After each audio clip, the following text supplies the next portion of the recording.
Okay. Sound and Vision gave us a thumbs up. I hope Bob can hear us. Which microphone are we on? I do not know. Sorry, I didn't check either.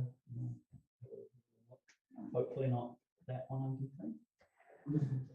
We are on the Logitech microphone direction. Okay, so it's over there. All right, well, that's perfect. I mean, if they can still hear you. Hello there.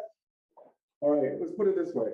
If you cannot hear me, shout or like put a message in IRC, right? And say like, we can't hear you.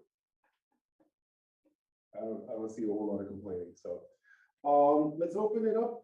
Welcome to day 2 of the MusicBrainz MetaBrainz Summit. I haven't been to MusicBrainz Summit in a long time. Good one.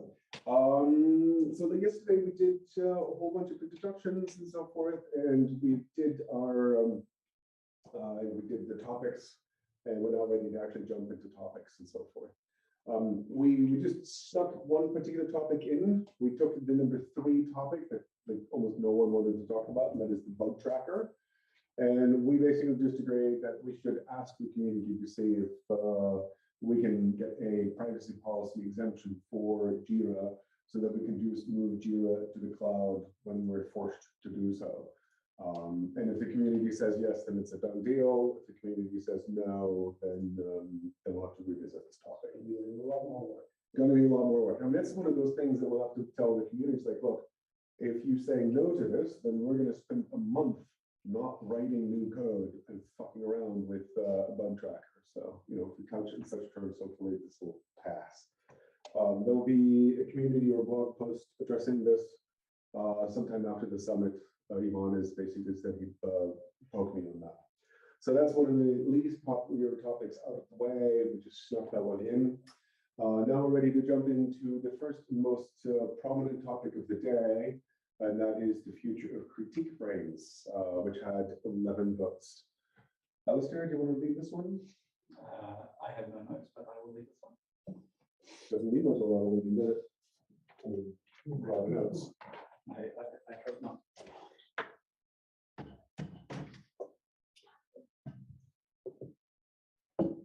Can I quickly interject and say, considering the microphones over there, like we need to be, we need to be very disciplined about talking over each other, because people will not be able to hear it, because there's a lot of people on this side, and then it's just going to be say like the hand things. Does somebody want to be in charge of calling on people?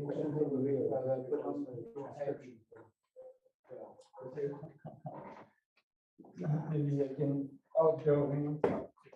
We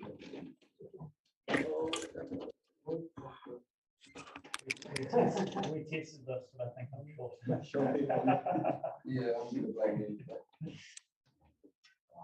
We'll try. Does anybody know how to turn it on? Russell says, I think I have it. enabled. Yeah, Russell says, I think I have.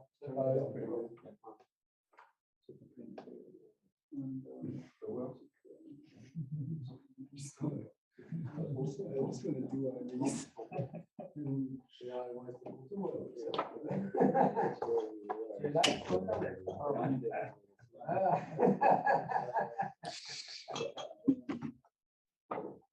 Okay.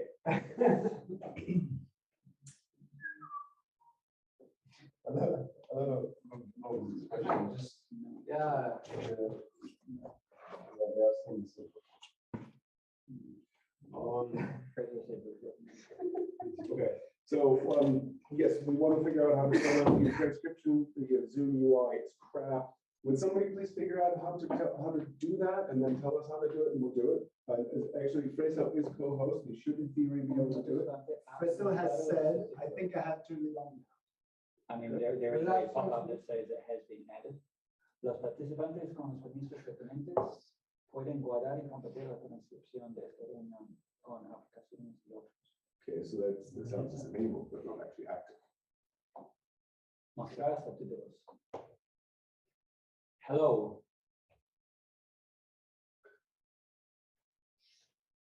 Oh, I hate Zoom. Idioma hablado English. Oh yeah, so that's those. Hello. Yeah, okay. It looks like it's working. Okay. So we just have to save. Well, after the meeting, they should be saved automatically in theory. Okay. Onward. So CritiqueBrainz, I put this on the agenda because I've been working on CritiqueBrainz for significantly over the last year or so.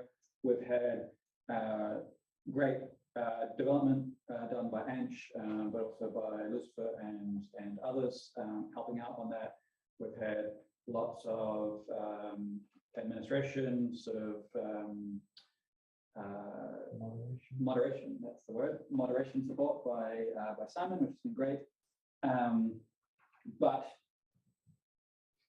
we have sort of also seen at the same time the sort of the disadvantages of CritiqueBrainz, let's say. And for me, the biggest is that it kind of looks a bit crap. And so we have no real sort of set in stone plan of how we want to promote CritiqueBrainz, how we want to encourage people to use it, and how we make use of the ratings and reviews that people write. So it sort of sits there, and if someone makes a noise about it on forums, then people are going to do something and maybe write some more reviews. But if we don't do anything, then it just sort of sits there, and we only get small amounts of contribution. I know that Sound and Vision, for example, writes a lot of reviews, and that's great. We see them coming up really, really frequently. But there's no whether let's say a concerted community effort to say, hey, every month let's choose a style of music to review, or let's review our favorite albums. There's none of that sort of done to involve the community on the site. At the same time, slowly over the last couple of months, couple of weeks, we've been talking a little bit more. We talked about this a lot yesterday as well, in terms of ratings. And we've got this post on the forums that we posted yesterday about keeping ratings or not,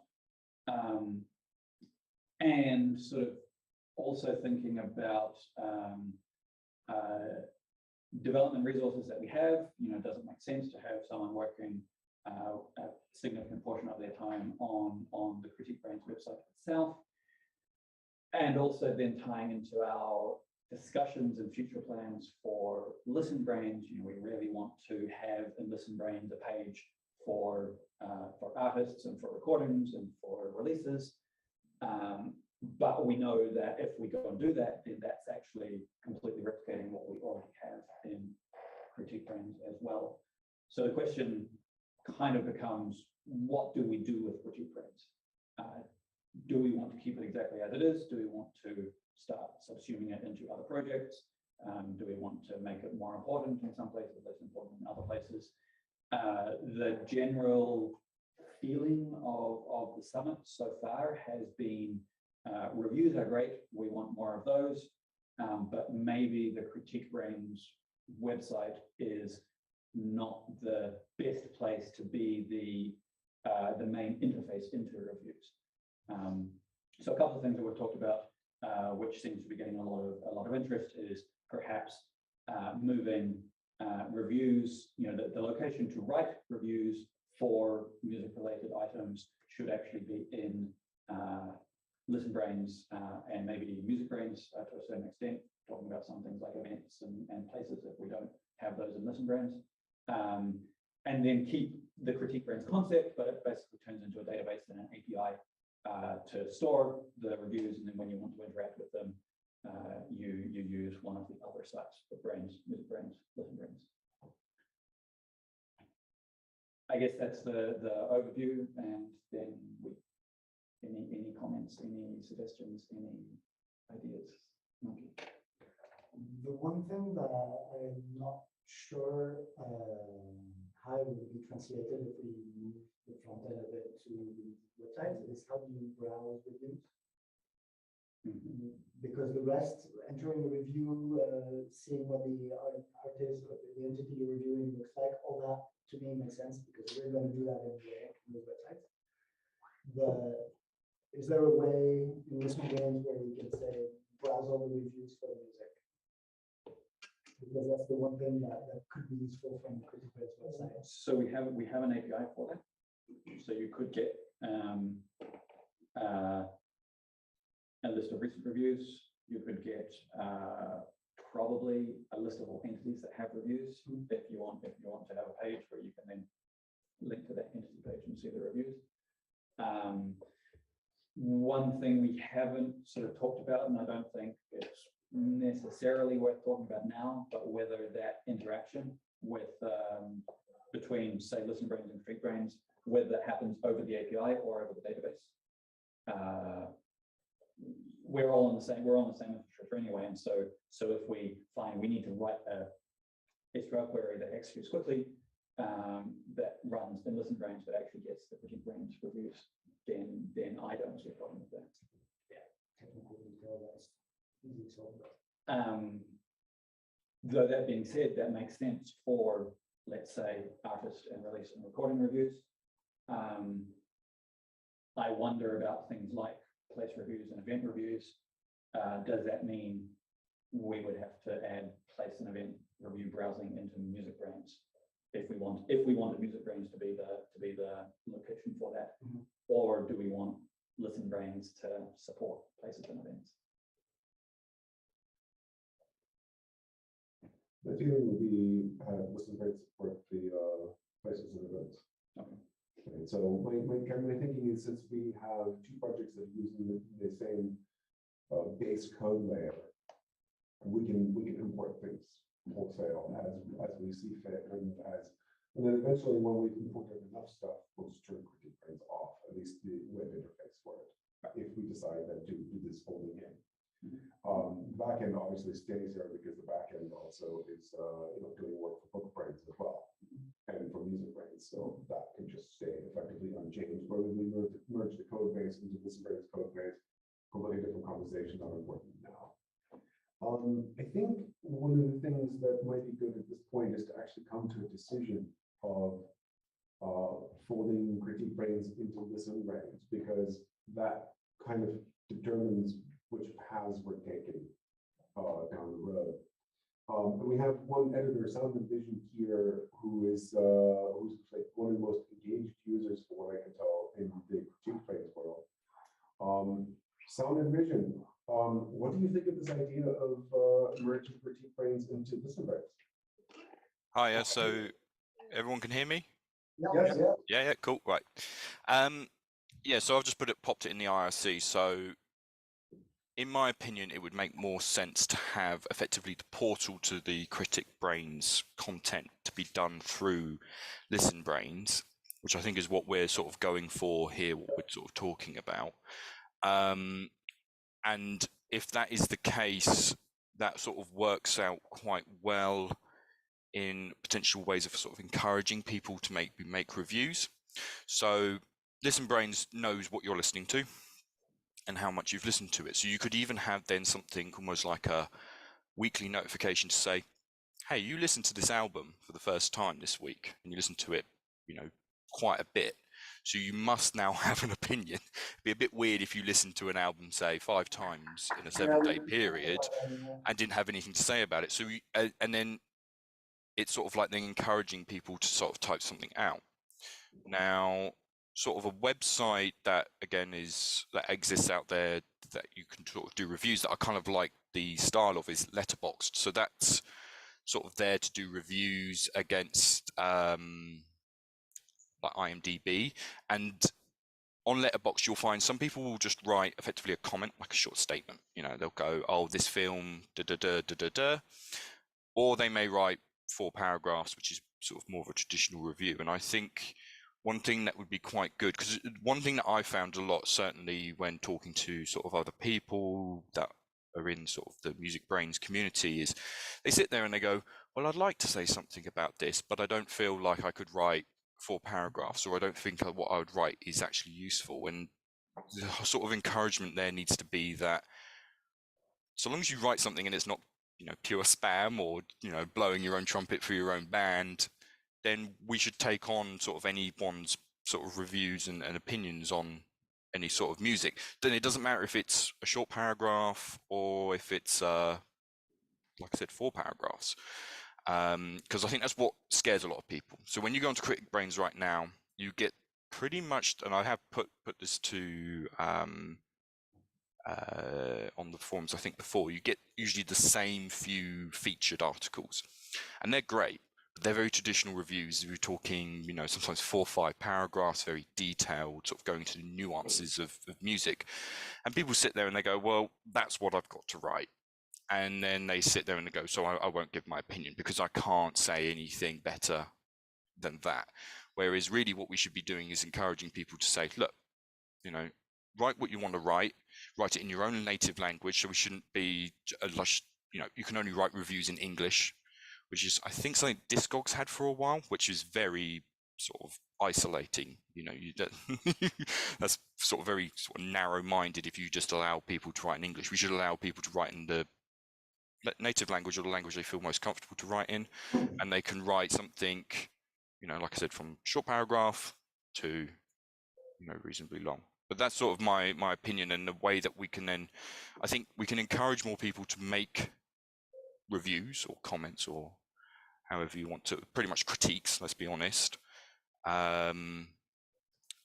in and via ListenBrainz. Friezo's put in the IRC, isn't that a thing already that we can review in non-English? Yeah, that's what I'm saying, is that we can do, but a lot of the featured reviews are in English. So maybe to a newbie, they come along and they go, this is an English, you know, driven site. English is not my first language, or I don't feel overly confident writing English, so I won't make a review. I really like what you're saying. All of this completely makes sense to me. And I think the thing, and also, I don't know if this was mentioned yet or not, but ListenBrainz already allows quick reviews to be written. So we're already on the track of having shorter type of reviews. So what I'm hearing from what you're saying is that we should add some sort of reviews homepage as part of ListenBrainz, which is basically the reviews homepage as it is now, except now we should make an effort to show like long form, short form, and international, right? And that should also be the entry point where you can search for a multilingual, I should say. Also the entry point where there's going to be search page where you can search reviews, and that is like, let's just call that ListenBrainz reviews. So let's go. Is there anyone who has an objection to this current plan? Let's go with a counterpoint. Sorry. Aerozol, then sound division. Sorry, Lucifer. Aerozol and Lucifer. Yeah, I mean, it's not, this all sounds really good. It's just interesting. We went really quickly to just talking about ListenBrainz, which I think totally makes sense, but we have mentioned a few times that MusicBrainz is like the bread and butter and the core system. And I don't, you know, a lot of our hardcore users will want these features but won't be interested in ListenBrainz. I'm just, and it seems well set up to use MusicBrainz data. I just feel like, you know, are we saying we literally only integrate it into ListenBrainz, or are we, you know, is it implied that as we go, we also just tuck it away in MusicBrainz pages? So we also have some initial integration of reviews in MusicBrainz that Rio's been working on. I'm off the top of my head, I'm not sure what the timeline is for being able to write a review from MusicBrainz. I think that from the perspective of somebody who is in the MusicBrainz community, like more tied into MusicBrainz than any of the others, honestly, pointing them to CritiqueBrainz.org to write a review is no different than pointing them to ListenBrainz.org to write a review, if we're going to point them to another one of our sites. If we can improve that by having, I don't know, a iframe embeddable write a review widget, which MusicBrainz can render. But the same model we use on ListenBrainz. Or the same model that we use. After all, it's pretty out of the way. You click a button, it shows a model, and then you write your And review. it's in React.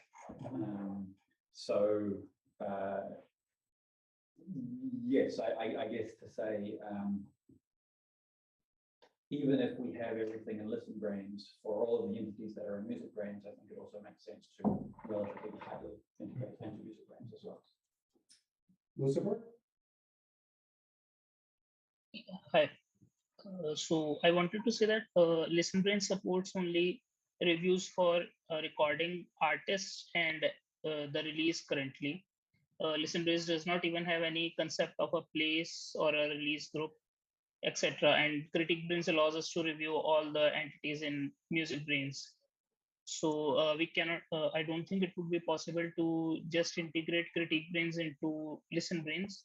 We can integrate the entities which ListenBrainz supports, but we would also have to add it to MusicBrainz so that the remaining entities can be reviewed there. I think the areas were also brought up is there's a feature that Spotify has where Spotify can tell artists where their fans are and where people are listening to them. If we wanted to do that and have users say, my area is blah, to give us alongside a time zone. If we start collecting that information, then we can turn that around and can be able to make the same sort of feature for artists that might be coming to ListenBrainz. I don't think it's a thing that we should be focusing on soon, but I think it's a strong argument for having areas in area support in ListenBrainz. But areas can be kind of tricky, so I'd really not necessarily like to actually do a lot of work with areas, but instead just make calls to MusicBrainz. I'm not sure I understand the link with the reviews. I think there are two things here. One is Because you can't review areas. Right. There's the entities that Kartik's talking about, I think, are label, event, place, and work. Well, he mentioned areas, that's why I wanted to jump in. I think I don't think we maybe can review areas. Okay. that might have meant to have New been Jersey stocks. meant to have been place, perhaps.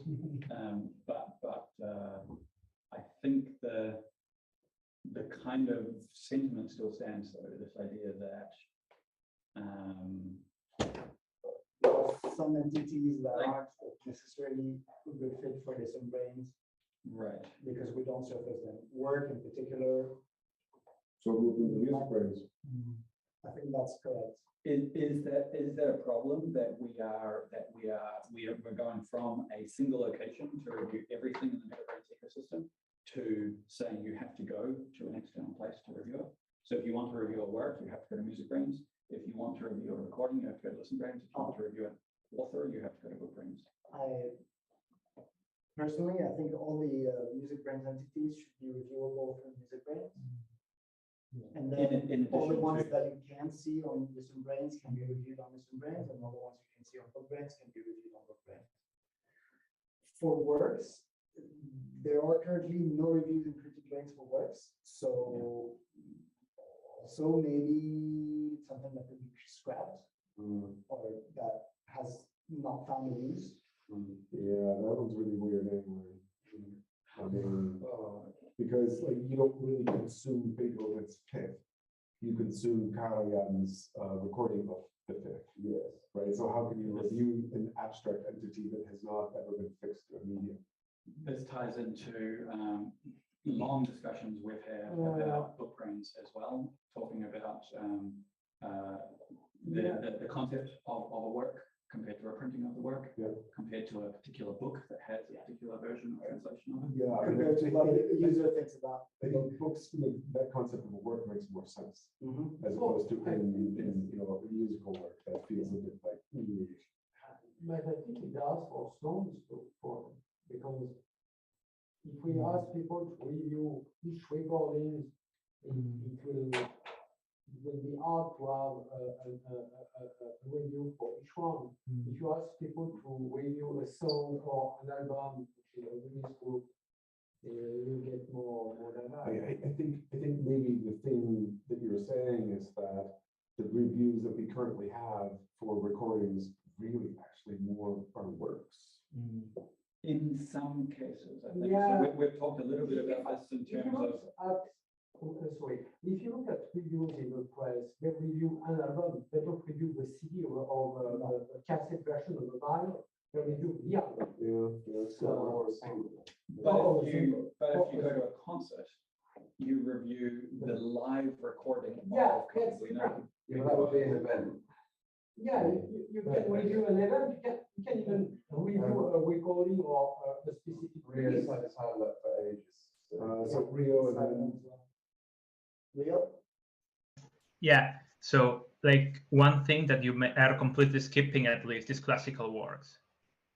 I mean, there is a perfectly viable option of reviewing, you know, is Beethoven's Fifth Symphony better than the Fourth Symphony as a composition? And that's separate from, you know, is this recording of the Fifth Symphony better than this other recording of the Fifth Symphony? And people actually have strong opinions about both of those things. It's yes, we haven't actually gotten any of these people using CritiqueBrainz, but that's an actual thing that people do care about. So I think works are certainly important to review as well. I mean, I'm not sure how important it is outside of classical. I mean, it might be that it's also relevant for like, you know, I don't know, folk standards or like jazz standards, things like that. Not so much about, you know, pop songs that are mostly just recorded by one person, but still, there is certainly a level here that So what I'm hearing is is very different. we should be able to review everything that's a MusicBrainz ID. I would like to review this relationship type. Yeah. For a very pointed example, you can't review a release. Okay. Yeah, that's the main problem right now, actually. Okay. Yeah, Because right. we have the idea that you're reviewing the album and not the CD version of the album or the The thing is, being able to review a specific release, for example, is for vinyl or where mastering could be different. You have different, if you go for a gold, the Japanese vinyl, that's very different from you know, so the solution that we talked about when we were talking about CritiqueBrainz and those differences is that you can still write in your review, I have the Japanese pressing, blah, blah, blah, blah, blah, in your release. That's fair. Simon, then Yvonne? Yeah, so one thing I want us to be careful about is saying like, so we've got no work reviews, so people don't want to review it without looking at the channels that people are reviewing through. So like, we've actually got more recording reviews than I would expect. Like personally, I would review an album. I'm not sure what it is, but I suspect that somewhere in someone's listening flow, they're clicking something that encourages them to just how they're listening. So currently, ListenBrainz, yeah, yeah. also maybe that's where they're coming from. So it works, right? Like, you know, say nobody wants to when it's actually just that it's buried in the UI, but we would love to have reviews of work. And the issue might be less that we need to get rid of work. So maybe it's more we have a separate reviews page, and we highlight some work reviews, and then suddenly people get interested. But just got to be a bit careful about dismissing it without looking at how it all sits. Yeah. Yeah. All right, so we keep all the CritiqueBrainz entities that we can review, just make sure that we can review them and browse them on MusicBrainz, and the ones that are relevant to ListenBrainz on ListenBrainz, and the ones that are relevant to Bookbrainz on Bookbrainz. do we show all of the reviews on ListenBrainz? For Only the ones that are relevant. Only the types that then we're saying like there isn't a single place anywhere in the MetaBrainz universe we can see all the reviews in one That's section. correct. Wow, that's what the CritiqueBrainz.org website is. Well, could that be the front page of CritiqueBrainz always? yeah. And then it just points you to the other relevant site when you actually want to go look at it. I was glad we have review relationships on MusicBrainz Reviews homepage. with these groups. And I just mentioned, for example, we have a review tab on MusicBrainz where we display the CritiqueBrainz review, but at this exact place, it doesn't display the relationship to an external review. I think we should perhaps integrate external reviews more with CritiqueBrainz. For example, when I don't know, recently the new York album came out, so there's a lot of people writing about it. It would be interesting to have the CritiqueBrainz review and, you know, more links to other reviews on the internet or something like that. I do recall somebody mentioned in IRC or on the forums or something. I don't remember the exact details, but it was related to this a little bit. Someone was saying, why can't we in CritiqueBrainz actually say there is a review here? And that would be like a review. Yeah, but the idea is to. I guess we don't want to copy other people's reviews No. into CritiqueBrainz. That's not the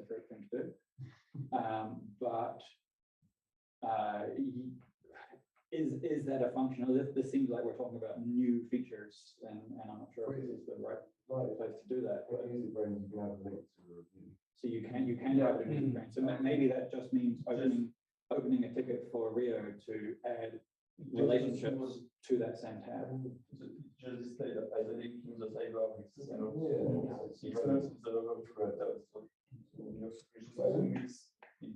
Yeah, it's to have one place where someone can read CritiqueBrainz review, and if not enough, can go to see other reviews from the same point, because Rio says that there is already a ticket to do that. oh And that's all way.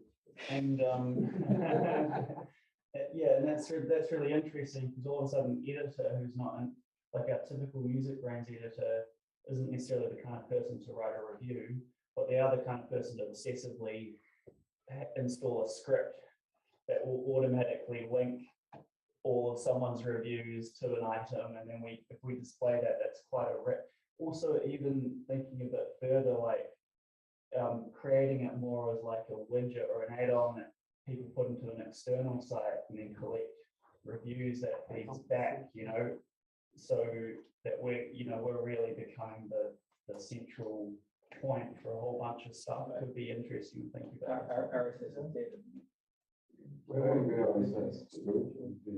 Yeah, but I mean to have a iframe embed, which is all the reviews of all of the release groups by label, and then a label be able to include that on their page.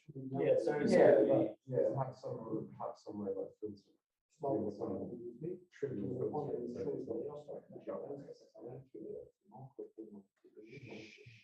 All right. So I think we're fairly clear on being able to review things where they're suitable for reviewing, and then we'll do a nice fancy reviews page inside of ListenBrainz. We can also search, and then we'll show all of the reviews that are relevant in the ListenBrainz context. And I guess other projects will need to have a similar page where they can see the reviews relevant to their context. So is that decided that we will proceed with that? That sounds like a lot of stuff to do already for the next year. Simon, Adam, and then so is a decision on the technical level, because you were saying about folding into MusicBrainz on like a technical level. I think the technical level is not really being discussed. Okay. Right. I mean, the one thing that we basically are saying is like the API calls definitely must stay because they're being used. And for me, it's more about, well, I mean, they are, whether there's traffic to them or not, but they're linked, right? But as far as like we're basically sunsetting CritiqueBrainz, not in a particular hurry, right? It might take a year or two for us to do that, but we're slowly migrating things into different parts where they belong. Okay, is that enough for us to say we have the roadmap for CritiqueBrainz for the next year? I think so. I want to discuss one detail on that. Integrating reviews in all projects directly, I think makes sense regardless of whether we keep the CritiqueBrainz front end or not. For me, there are two separate sort of questions. Sure. So the question still stays, do we keep some aspect of the CritiqueBrainz front end, like Aerozol reviews, but remove the ability to write reviews and view entities on the MusicBrainz website directly, because that's an option? Do we not care about that right now and talk about it in the year, because that's also acceptable in my opinion? But that probably means that we won't be doing design improvements to the CritiqueBrainz. Yeah, I think that's probably one of the safe things to say. Let's put CritiqueBrainz user interface into life support mode, right? Like if there's a security issue that needs to be fixed, or a critical bug that's hamstringing people, then let's fix that. But otherwise, no UI improvements in CritiqueBrainz. And instead, we should start picking off bits and pieces and incorporating them into ListenBrainz. That's a better place to focus. Kartik had his hand up. Kartik? Yeah, I had the same question as Monkey, whether we keep the CB UI or not. So I guess that's mostly answered. for me to start working on this, I really love the idea of the third option, the third menu item on the list of topics, which is integrating Aerozol into the team. Just in terms of, as I've mentioned a few times this weekend, it's very clear that CritiqueBrainz was designed by a developer as an interface into a database. And it would be really nice to have a really amazing page on ListenBrainz, which guides people in the correct way and makes them want to write reviews. That's it. And I think one of the things that I'm hearing from you, or maybe this is sort of my own interpretation, was that some of the underlying data that we're seeing in CritiqueBrainz was created or sort of channeled and influenced by the UI. And also what Sound and Vision said, it's this concept of like, oh, the UI kind of makes me think it's a long form review site only. So therefore we're only getting long form reviews for recordings. Right. So clearly the UI is significantly broken. It needs a much sharper focus and rethink for integrating into ListenBrainz as we go. Yeah, and Sound and Vision brought up such a good comment about other language. You know, we can so drive, like, you know, we've just got that automated list of reviews on the homepage or whatever. Like, if we wanted to target other audiences, we should curate that, and we should have one, you know, in Korean or what. Like, it's such a good point. We should guide people more. So yeah, I think the answer to the question is yes. Yeah. So I think now, are there any other topics we should be talking about CritiqueBrainz with regards to the roadmap and this particular topic? I had one question which I asked and Rio answered, which was that are there any rateable entities in MusicBrainz that are not in CritiqueBrainz yet? And the answer he said is no. So everything that's in CritiqueBrainz is everything that can be rated in MusicBrainz is also in CritiqueBrainz. Can you rate it? Rated, so I'm just talking about So release, for example? no, You rate it? no. When you rate a release, you're actually implicitly rating the release code. I'm going to bring it up, but I don't think we really need to discuss it. It's sort of a technical thing, but the database implementation of CritiqueBrainz is kind of weird because we have a review object which has a rating and some review text, and either of them can be null. And so you end up having, and every time you make a change to a review or a rating, it stores a new revision. And so you've got this like history of your rating changes. At the same time that we talk about, you know, nice designs, we should maybe take a step back and look at database design as well and see if these things can be changed around. Like, for example, we need revisions. Do we need revisions in general? That's a good question. For review, though, For text.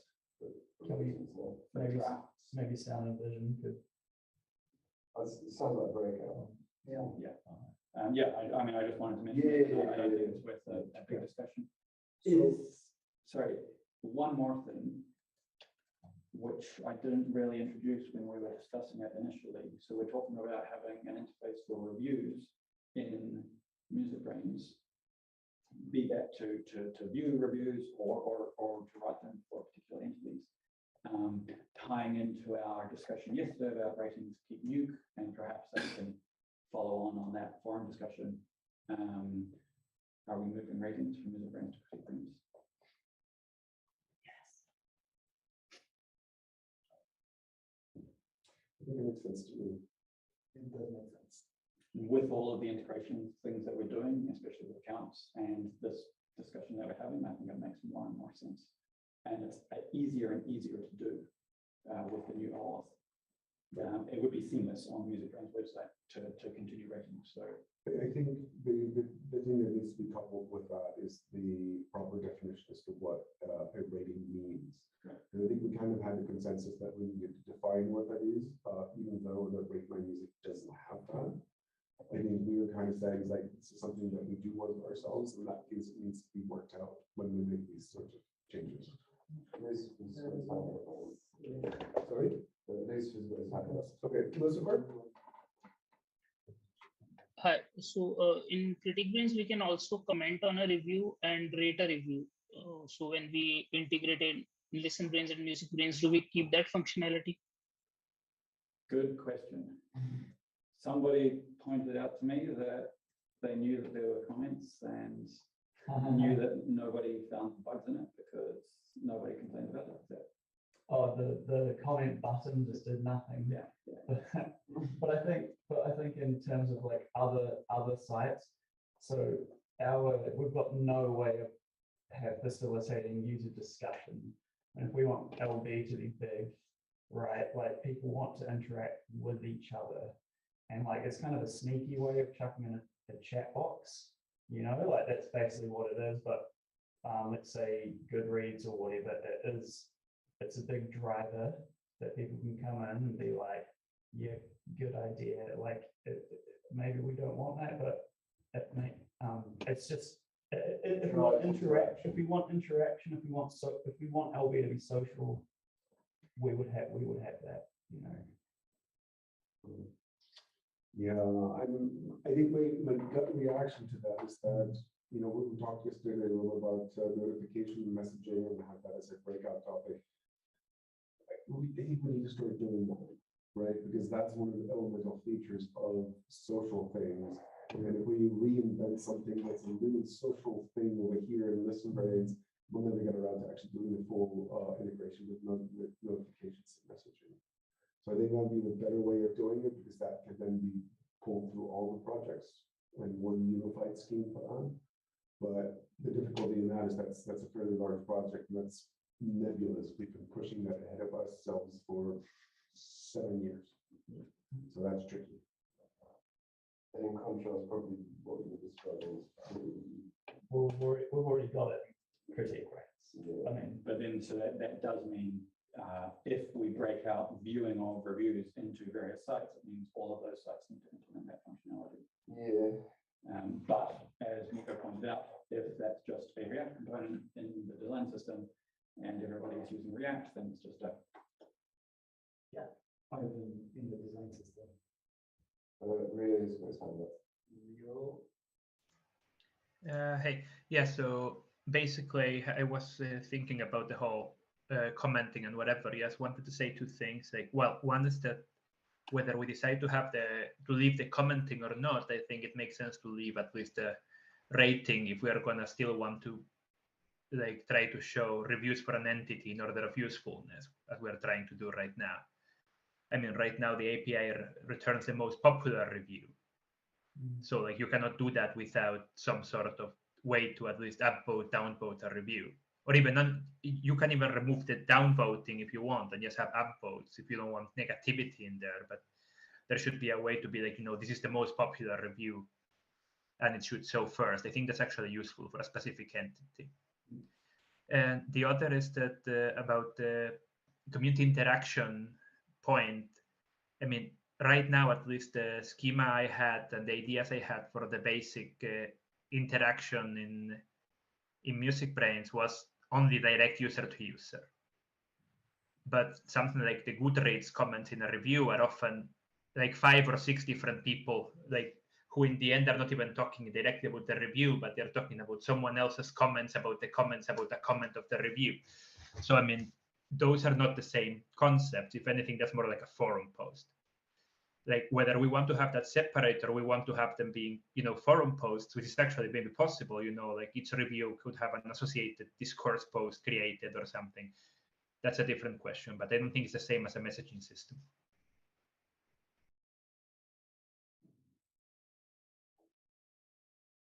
I like the idea of reusing discourse which already exists to take care of that. And then it may be problematic if we need to change away from discourse at some point. Or if we have 600,000 reviews. Well, I would create a forum post if someone starts commenting on in a sub forum, because yeah, I mean, we all use sites that do that. Yeah. Leave a comment and it generates, seems to work. One does that. Yeah, I think that's, for me, whenever I see that, it feels like a horrifically horrible hack. Everyone just wants to try weird. It's because accepting user input on the internet is inherently dangerous and drama filled. But with the review, it's not like you need to, it's not like you don't need a WYSIWYG or, it's very simple. So it just seems a little excessive, but yeah. Until it becomes a problem, maybe the comments would be enough. And what's the general proportion of comments? Do you have a moderation interface to comments? I don't know, because there are no comments. Right. But again, we're not. That doesn't mean that people don't want to comment, right? It's that we don't. The people who write reviews on CritiqueBrainz is not a destination to read reviews yet. Yeah. It's a destination that if you want to write reviews and you're like open source. Right from the database. Yeah. Like, so, obviously there's no comments, but I wanted that feature fixed because I like Sound and Vision's reviews, and it really bugged me that because I wanted to be like, okay, that's really funny for quite a while, and I was like, I can't. So. Okay, cool. Would it just very quickly? A lot of what we're talking about is like comparing it to other sites. Like it feels like it might be interesting to just, if we break this out, to just people to just take some examples of other areas where they think that it kind of works better, or they've implemented an idea, and then you just like come in and go, look, this is what they do here, and this is what they do here. And at least it's a concrete example of something that's being done. Because like, for instance, the way Discogs does it is kind of interesting. Like flag review is helpful. So there's like lots of different ways of doing things that I do think work in the real world and perhaps be used to inform the discussion on the sort of intricacies of it. I think if we look at the design of it, we'll be doing a lot of. I think that's definitely the rule. And it's like kind of both. It's kind of like the like how you the interface and the design as well. So it might help to make a couple lines perhaps. So. I kind of feel like we're starting to get into the weeds Yes. for CritiqueBrainz. We have enough work to do for the next year. I'd say let's call it done for the time being. And let's move on to the next topic. So thank you, Alistair, for that. So the next topic, from what I can see, is integrating Aerozol. And Is this a new is this symbolic integration or numeric integration or system integration? I guess in a lot of respects for me, this topic was very much on point for like, we need to figure out how to make Aerozol work. Let's just sort of run it along for the time being. But it turns out that in a lot of ways, I think through both Lucifer and actually a lot of people have been helping Aerozol, like this is how you do a PR. And then lots and lots of comments on PRs to bring Aerozol up to speed. That seems to be working. I think this whole need for integrating Aerozol is less pressing than it used to be because we've already started this process. And on top of it, even, I don't know, a couple of months ago, Aerozol and I were a bit sort of like, okay, what do we work on next? But from what I've heard in the last 24 hours alone, there's now a separate mountain of work that has Aerozol's name on it. Yeah. So I'm unsure exactly what is necessary at this point in time for this discussion. Monkey first in a second, then Akshat. But before all of this, I prefer to hear from Simon Aerozol himself. What has changed? How do you feel about things? And what do you feel is most missing so far? I thought it'd be useful if I did an intro quickly, because what I thought would be good to take an opportunity is because I'm working.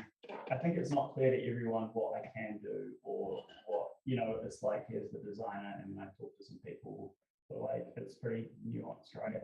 So like, maybe I'll take a few minutes to do almost like my TED talk. Good. Everyone can kind of get a feel, and just like questions and interject or whatever. But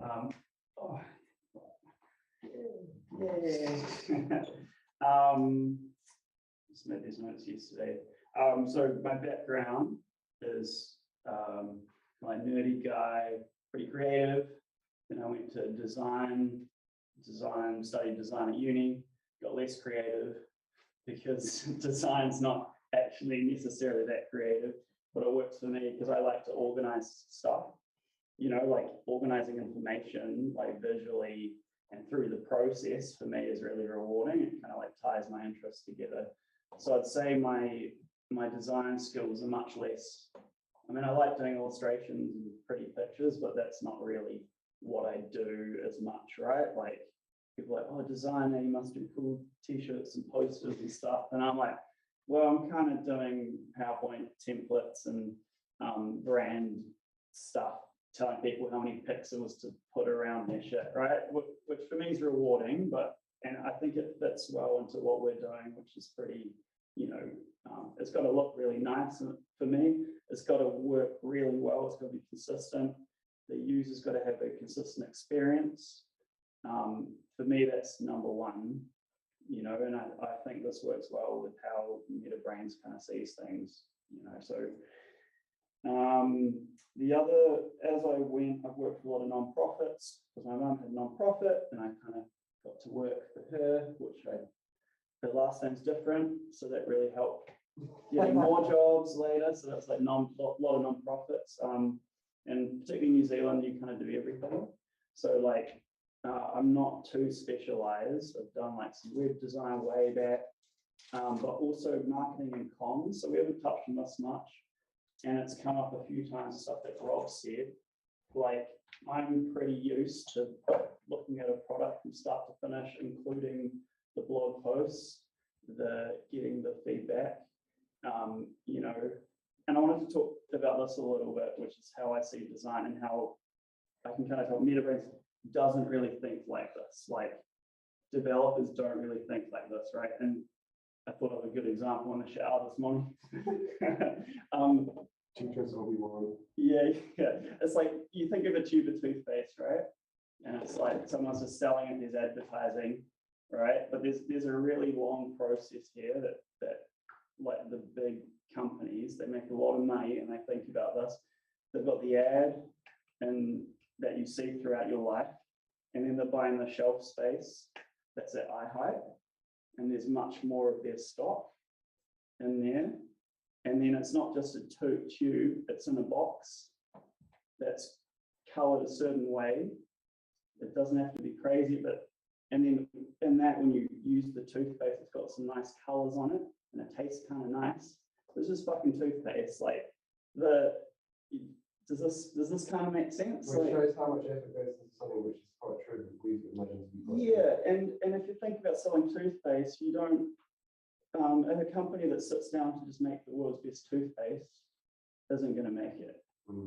Because like we want to think like, man, like you just make the best thing and then people use it. Yes. That's not true. You've got this whole journey. Like when you buy a product, a pair of shoes, it's a big thing at unboxing. Like the experience of unboxing stuff, when everything comes in this nice little cardboard box, like it's because companies know that is part of the user experience, right? So in terms of MetaBrainz products or offerings, so let's say if we put in, Rob's working on this picture thing, yeah, the picture composites, right? What I'm not necessarily thinking about how the composites look. It's more like, where are they on the site? How is the user getting there? Does it all make sense? Is it easy for them to then share it? If the sent straight to that, what else is on the page? Nothing's in a vacuum, right? Like you can have, you know, the Mona Lisa on its own in a big museum is really impressive, right? But if it was on a wall with like 1,000 other pictures, you're not even going to look at it, right? So it's like things like that. It's like, and then that kind of ties into what hierarchy. We've always got to pick what's most important on a page. You can't, you know, these are all like big questions, and with clients, it's often almost most of the work is sitting down and then, you know, we're going to write this email, and I'm like, okay, so what do we want to say with this marketing email or with this website? Like, oh, well, this. I'm like, okay, which one's the most important one? And they're like, well, we don't really know. Okay, who's your target audience? Like, what's your actual product? Oh, we sell, yeah, but like, what do your main audience really need from you? You know, so it's kind of like narrowing it down. So anyway, it's, for me, it's a big picture. Yeah, the bigger picture. Yeah. There's a lot more moving parts than it's not just Yeah. designing for. Yeah, so, you know, I think often what you guys are doing is making an incredible product, and then you put it there, and then you stand back and you're like, Speak for yourself. we're done, you know, we'll do the next ticket or whatever, and then it's like, No bugs. yeah, done. yeah, no bugs, all good. For me, I'm like, well, if there's no blog post pointing people to that, then like, who gives a shit? Like, That's something we need to get better about. for so sure. that's where I'm keen to, you know, we've only talked about design so far, but definitely I'm interested in that. And like, it doesn't have to be advertising, it's more just like comms, it's like communicating and, you know, doesn't have to be the dirty marketing word, it's just like we're doing cool How stuff. do you drive growth fundamentally? Isn't it? Yeah, yeah. And I think so. ListenBrainz is fundamentally different to the other projects in a way. It feels, because it's like got to be dedicated to just random internet users rather than say MusicBrainz, which is totally technical focus, which fits in with all of us because we're all technical. So MusicBrainz is like a natural fit, and ListenBrainz like is not designed for people like us. I don't think. I don't know if anyone would disagree with that, but you get what I mean. I don't know if I put myself in that bag. Yeah. That's why I like working on ListenBrainz because it's simpler and it suits what I Yeah, do. but it feels like we have to think slightly away from our normal perspective on ListenBrainz. It's a different perspective, Mm. right? And this is one of those things that we're defining right now, namely that ListenBrainz and its target audience and its manner of presentation are wholly distinct Yes. from MusicBrainz. The only thing that really they ought to kind of tie together is probably some of the components and some of the branding, but a lot of things are going to be different. Yeah, it's still kind of born in the same design system, but like there's a clear artist and a clear target audience difference there for sure. Yes. I think that really like some of the conversations that we've had, it feels like people are not coming at it from that perspective, and we're getting too bogged down in like technical perfection, and it's like what we need to be thinking about is. I think we're on that path, and I think kind of our discussion with CritiqueBrainz was already kind of that, where we're saying like, let's table the technical discussion because that's not hard, right? And I think this is something that you know, except for some of the more tricky technical things that we've got on the line, maybe we shouldn't be talking about a whole lot of technical things in our summits. Maybe we should really be talking about the hard things, which are the human things. But a lot of the functionality of the site is derived from the technical. Yes. So that you get what I'm saying? Yeah, Like, and sometimes we have to do something which doesn't quite feel right because it's not directly linked from the technical. Everything right now is kind of stood on its head. And we need to slowly unpick the pieces over the next 5 to 10 years and write them.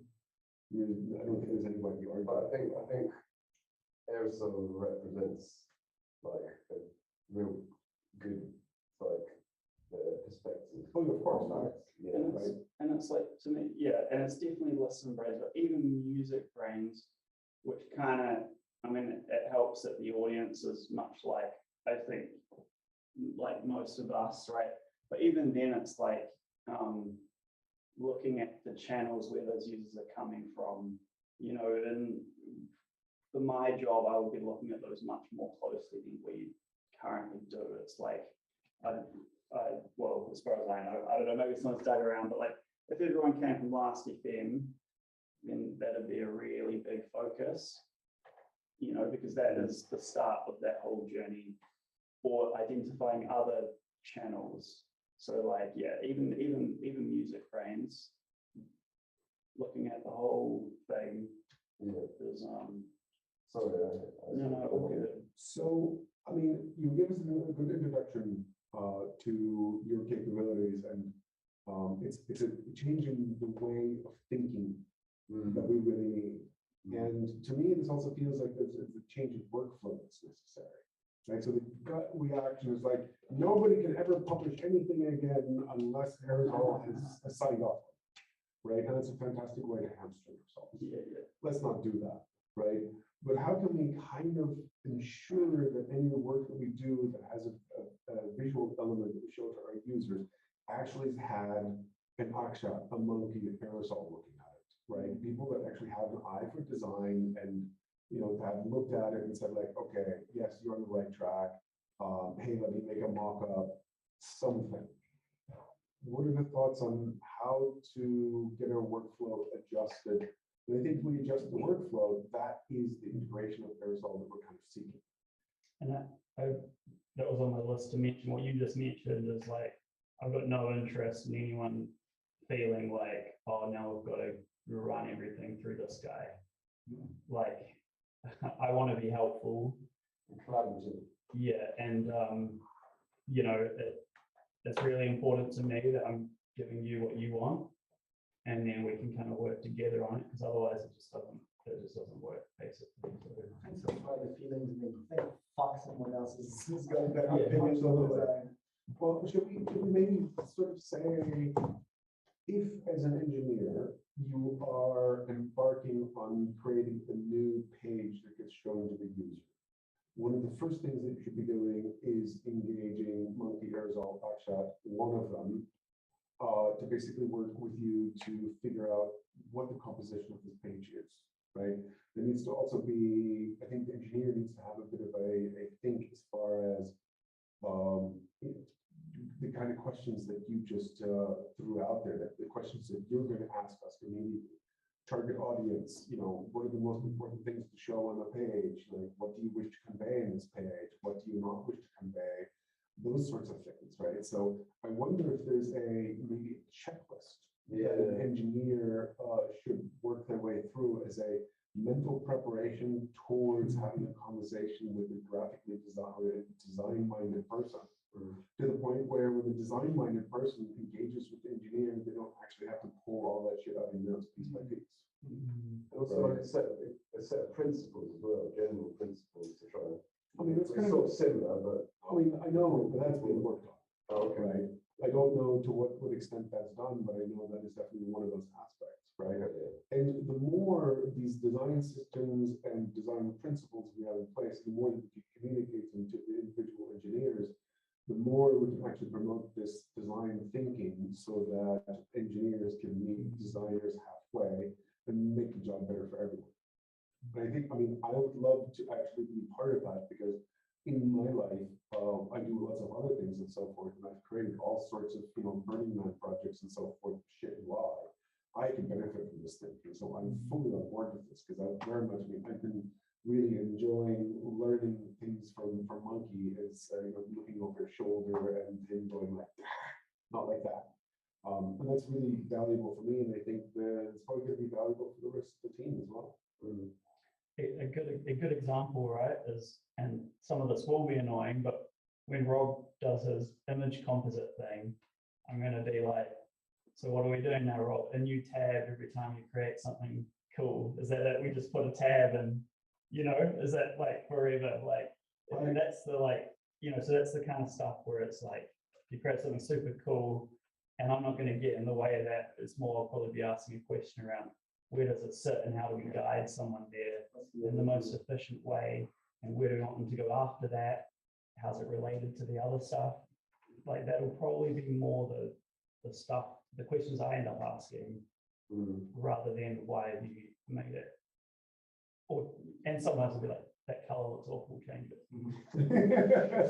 Sure. Yeah, there's stuff that's tiny details, of more spacing between the things, 10 pixels over here. But that's the easy problems to solve, and that's done with a mock-up and a couple of comments. But it's true that the overarching questions of the UI, what are we doing here? Like, broadly here, what are we doing? In which case, I'd say you need to be involved in the discussion from way early on, and we start thinking about features. Sooner the better. I think there are two aspects, because sometimes we are creating new features. So for example, even you as a developer don't know what all could be there. So you're just exploring yourself. So you can't be asking Aerozol's opinion on that from a user perspective. Maybe you could have some requirements discussed. But again, the second category is that if you already have all the requirements and now you want a person to go through what all could be done in a better fashion, that is when their opinion comes in. Okay, and that's a really good objection because I'm definitely the type of person that will just, hey, throw something on a page, get it to work, and I look at it and like, okay, blah, blah, blah, blah, blah, blah, iterate. Cool, I'm done, let's make a PR. What if we actually say, if an engineer is to the point where they're ready to make a PR, they should demonstrate that they've thought about the design of this thing, right? And that's sort of the if you've not thought about the design of a particular feature and you're at a PR stage, that's going to be the first thing where we say, all right, back up, go back to actually think about the design of this sort of stuff as a motivation for everyone to actually start thinking about it sooner. And in that particular context, I think would be really good because in your head, Simon, you've had all these conversations with prospective clients. We have to ask them all the dumbass questions, right? Could you take a first step and build at making some sort of checklist, right? That says like, have you thought about it?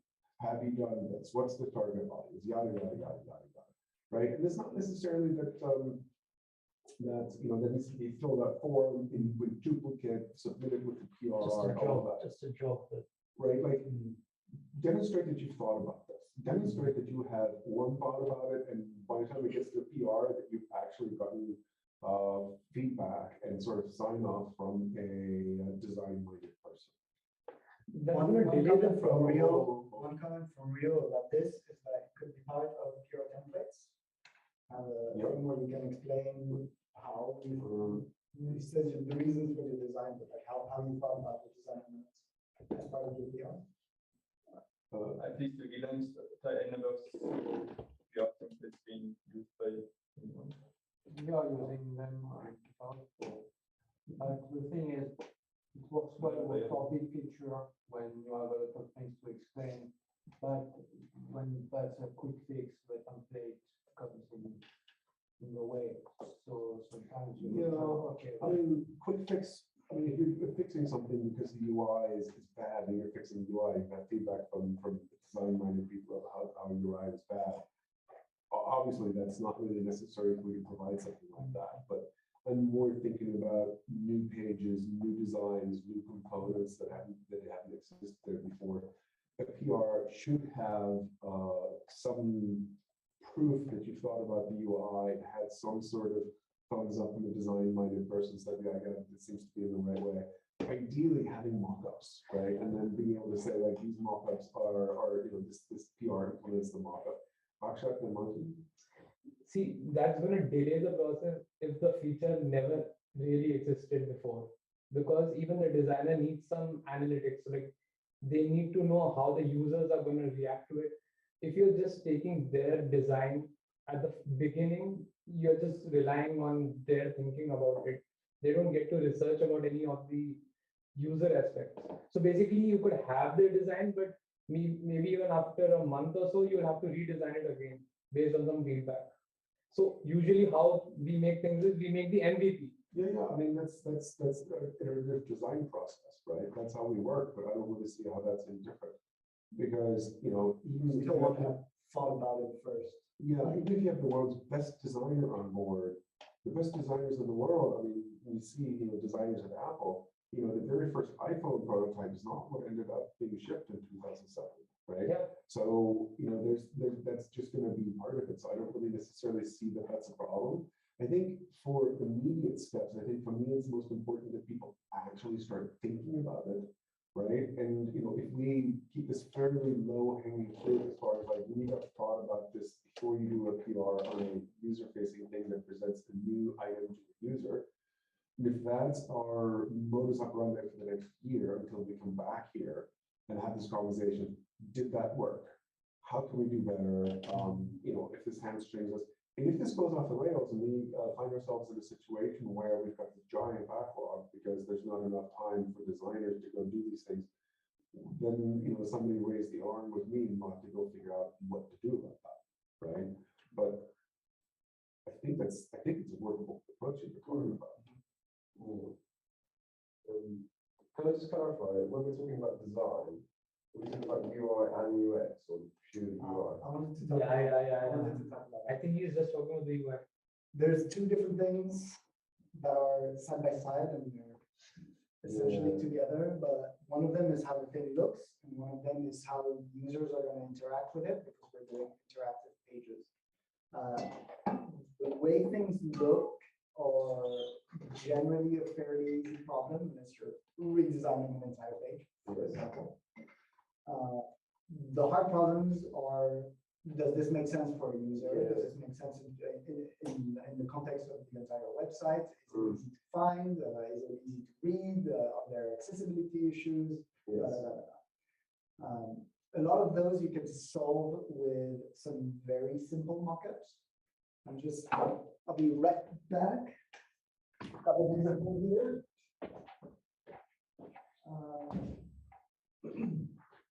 This was Alistair and I discussing ListenBrainz playlists. Yeah, it's a shitty mockup. Everyone can see. It's a very shitty mockup. But it's a demonstration that you thought about. Yes, and also that we discussed what would work, what wouldn't work, that we have something that is clear for us to talk about, rather than we should do this and like text doesn't work very well. It's too long to make a full implementation with all the technical things that you need and an open APR so that you can run it and then you can take a screenshot. That's too much. The in between is shitty mockups on the post-it notes. Will get you very, very far in terms of UX. But even this was really interesting because we were talking for half an hour and then realized that we were talking across purposes. Yeah. It's like, oh, no, we are doing it like that. But also the moment you make a doodle of it, you can see the things that won't work pretty obviously. Yeah. And I mean, I've had some amazing discussions about UX and UI design for entire websites carried out in nothing but post-its. Yeah. Right. And completely successful. In fact, I'm really, really happy with it. So in terms of mockups, it doesn't need to be very heavy on you or anything. You just need to basically make the shittiest mockup you can think of. That's usually enough to figure out the UX issues. So bringing it back to the actual point of the topic, Simon, it feels like you're good on UX because you can kind of like, think about it like through the whole process. So are you on board with like the UX side as well? Oh yeah, totally. And I guess I've always got it in the back of my head. We don't really address that with the PR thing because what you were just saying about post-its, Rob, like for me, that's a go-to for like laying out the whole website, you get your pages and your elements.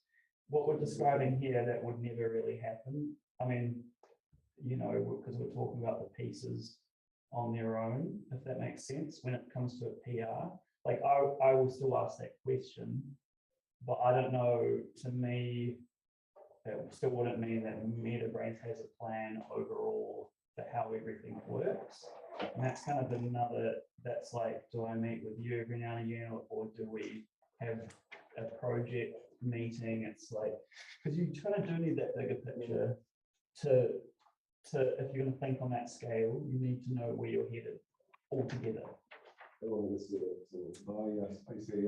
That's a fair point. That's a good one. Yeah. I mean, but the design system kind of informs that on a high level. So this is about the sort of a gap between a PR that has been thought about from a bit of a design, and then ensuring, like, closing the gap that PR meets the design system spirit.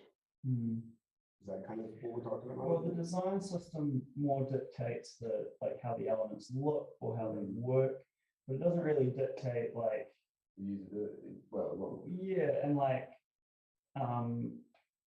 and we've got these features that we want people to share for ListenBrainz, what does that come under?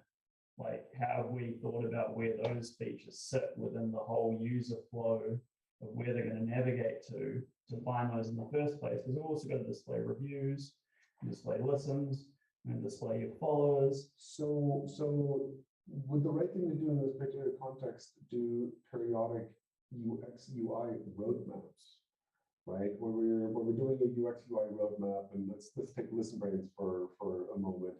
You use the example, add another tab, right? Which is put on modus operandi. Don't want it back, right? And we desperately need to revamp this, right? But at the same context, I've heard like, okay, we need to have a new reviews page, which is from the previous topic, right? So now we've got all these bits and pieces floating about. It almost sounds like the designers and, well, somehow designers and engineers need to come up with a roadmap that says, this is the overarching philosophy for how the new ListenBrainz project pages are going to look. This is kind of where this is going to slot in. This is where that's going to slot in. And then if we come to a point where, I come in and go like, hey, that's a shiny new thing, everyone, right? And that's just like, okay, well, hang on. We need to actually put that in the roadmap. So I need to just come a little bit sooner and go like, hey, I'm going to have this new shiny thing in a couple of weeks. Can you tell me where in the roadmap this needs to go, right? So that we actually have the roadmap is the overarching, we do have roadmap for features and so forth. So that would be the overarching UX, UI, consistency, guideline, check, sanity check, so that make sure it all kind of fits. Yeah, and it can be even looser than that, really. It could even just be team meetings with a project and just a quick discussion, or whatever works better for people. Going to them just saying, like, depending on how people work, it could just be a discussion. And Sure. What are we all thinking at the moment? It could change the next time. Sure. Just having it in mind, and then everything kind of crystallizes on that. But then it sort of brings about the second requirement for a PR for a feature, that the new user-facing feature. So the first one is I must have thought about this, and the second one is I must have thought about it in the context of the overall UX roadmap. Is that fair? Are we hamstringing ourselves too much here? This is what I want, because It depends on the project. the last thing, New feature is where the question. the last thing I want to do as an engineer is hammer something out and basically have monkey tell me, say, go back, right? Fix that, right? That's not in my interest. I would very much like actually deliver features that are sexy, intuitive to use, and that excite people, right? So if I can, if my feet can be held to the fire to go do that, because there's these resources available now, and this mentality and the cohesion, I absolutely want that. And I'm feeling like, who here doesn't? I think we all want to produce things that are a little bit more attractive and that get less pushback from our users. I just want to do plain HTML tables and nothing else. So yeah, Sure. How about that? Our actor. I'm just Just not sure all what cells and Yeah, HTML all tables. tables. Oh, we don't even need CSS for that. 1995 MusicBrainz 1.0. Yeah. Yeah. I'm not sure whether people are the code people who are coding would be that excited about it, but I think it's just really necessary. So it's like trying to make it as easy as possible. Let me ask the question, and no harm if you don't actually agree with this, but of the engineers, how many of you are like, I don't really care about the designers being here? Does anybody feel like that? Who feels like that just slightly? Come on.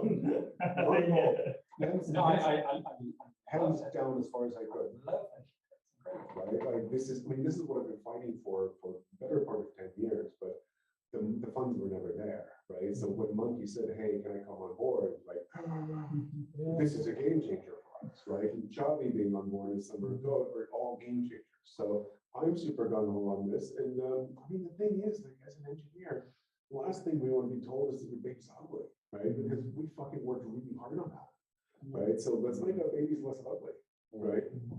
But so just from my perspective, like when you're talking about composites, which I think is really cool, and I think from a UI perspective, like just on its own, it's pretty cool. But it's the main question to me is like, how are we gonna? It's the UX part of it, which it kind of to me encompasses like you need to actually know or have a good idea about how you're actually gonna like.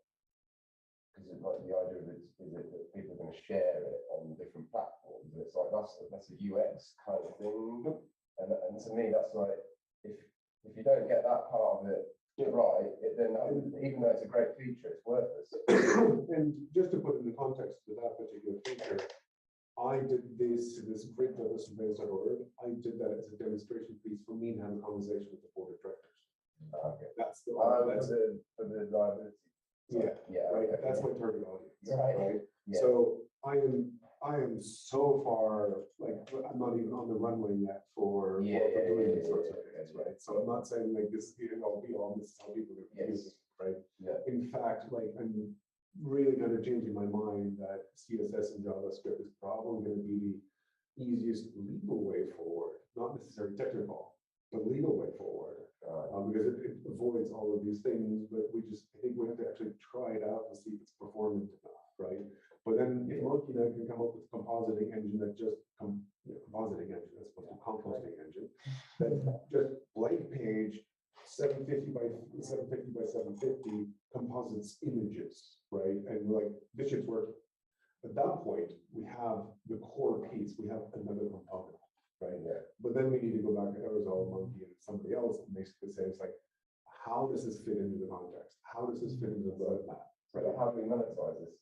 But not, you know what I mean? Like in a normal company. Yeah, and so you're zooming out even further, but I would like to be involved in that in terms of like, my question would also then be, can we chat for a second and maybe I can do a quick video and we can put that on the blog, and where should we share this to get some people in? And that's not really design, right, at all, but like I like doing it and MetaBrainz doesn't do it, but like I'd also be very interested in that, but I'm working part-time and even full-time. I don't know if I could do all of it, but I would still be interested in asking those questions when we are discussing new features, because that's just useful. Got an input from Bob. The process should probably involve developing a spec before actually starting the coding. Inputs to the spec include Aerosol's input from a user experience perspective. Fair. And for very pointed comment that a lot of the stuff we do for ListenBrainz is shiny syndrome. No, and we start developing features because we can without. No, I disagree. For the most part, we don't have precise specs. No, not precise specs. And honestly, like I've done precise specs for projects, and it's not our company, right? But I mean, there are plenty of Google. I mean, OAuth, for instance, right? We have a doc that encompasses everything that we talked about. And so okay, it's not. Does it mention UI at all? No, I mean the UI component that we are working on. There is now a mockup for the login page. So we are actually firing on those cylinders. So it wasn't on the spec. It wasn't part of the things that we discussed. Is what I'm pointing out. Okay, yeah. I mean, so maybe really what we need to be doing is like new features like this need to maybe not just have the PR as the last thing, but a bit of a specification. This is starting to get a bit heavy, but I mean, I feel a lot of things that we do in ListenBrainz kind of already have this stuff. As far as like the specification, I tend to be minimalist, but minimalist is better than nothing, right? A lot of these like specifications are necessary for a lot of particular contexts. And I think so specifications in the world outside of MetaBrainz serve this purpose for bringing everybody on the same page about this is what we're going to deliver, right? And this is what the customer is paying for, right? And these things are very difficult to do because the second your specification is written is out of date, where you're constantly chasing after these things, and this is where you actually get bogged down and people really start hating bureaucracy, right? Fortunately, one of the things we're talking about us having a team of 15 people is that we can skip this bureaucracy, right? So yes, having a specification I think is a really good idea, I'm not sure it's necessary in all contexts. I think probably should be, right? So I think maybe the thing to do is to start upping our game for definitions for PR. So if there's a PR for a new feature that's user facing, there definitely need to be more things demonstrated. For instance, there needs to be some sort of mock-up, a little piece of paper that needs to be placed for this particular feature in the roadmap. And there ought to be at least some base ideas to what the specification of this thing is supposed to do. I think that makes sense. I share your concern. I really want to avoid some big thing where something's got to go somewhere, you've got to fill something out, and then nobody ends up doing it, because it's just another like formality. Like, it's really important that where I sit in the process works for you guys and is helpful and makes sense, because otherwise it's just like, oh, here's a checklist, Yeah, so like if you add something to the PR template, like you're not expecting someone to write like paragraphs. If you can just if you can write like 1 or 2 sentences. Also, speaking of PR templates, LB team, does anybody actually fill out the PR template? Because the first thing I do is like select all, delete, start type. that was mentioned in the chat as right, well, right. yeah. I mean, I see it was useful for third-party contributors to actually kind of have the guidelines to what to do, but Well, can you have one for someone who's like a contributor versus someone who's a third party? I think they're, rather than making a template, we should just, maybe have this is a bit of a checklist of these things should be these particular things. Okay. For example, in PR it's used, the PR template, I use it in ListenBrainz, but I guess it's very minor. In private, we have a tick box feature, like you can have graph templates and have a tick box of what is left to do. And see the progress on the template, on the PR. So it sounds like we need to update the PR template to kind of state what we just said, these 3 key things. Like, if you're doing something new user-facing feature, you need to really demonstrate that you thought about it and have these sorts of things. What I think we should do is, for the next year, say that this is very strongly suggested. And PR reviewers, when you're seeing a new feature and it's missing these pieces, strongly encourage people to go back and actually do that, right? Go back and make sure this feature is. And this is, I'm gonna have to go take my, one of my other GSOC students, or Lucifer and I are gonna have to go talk to Chingmei about the fresh releases, right? And we did the stupid engineer things like, oh, we'll just put it under the discover things over there. Right, and sort of went with it, but it's not in the roadmap, so we'll have to do that. But I think if we have this basic idea that that these are the new requirements for PRs that have visual facing elements, that sounds like a good way going forward for the next year. And then let's refactor that, and if it really doesn't work, then we'll refactor it sooner. The next thing I'd like to hear from you about is what do you need right now? What are you frustrated about? Specific to MetaBrainz. I'm going to say specific people.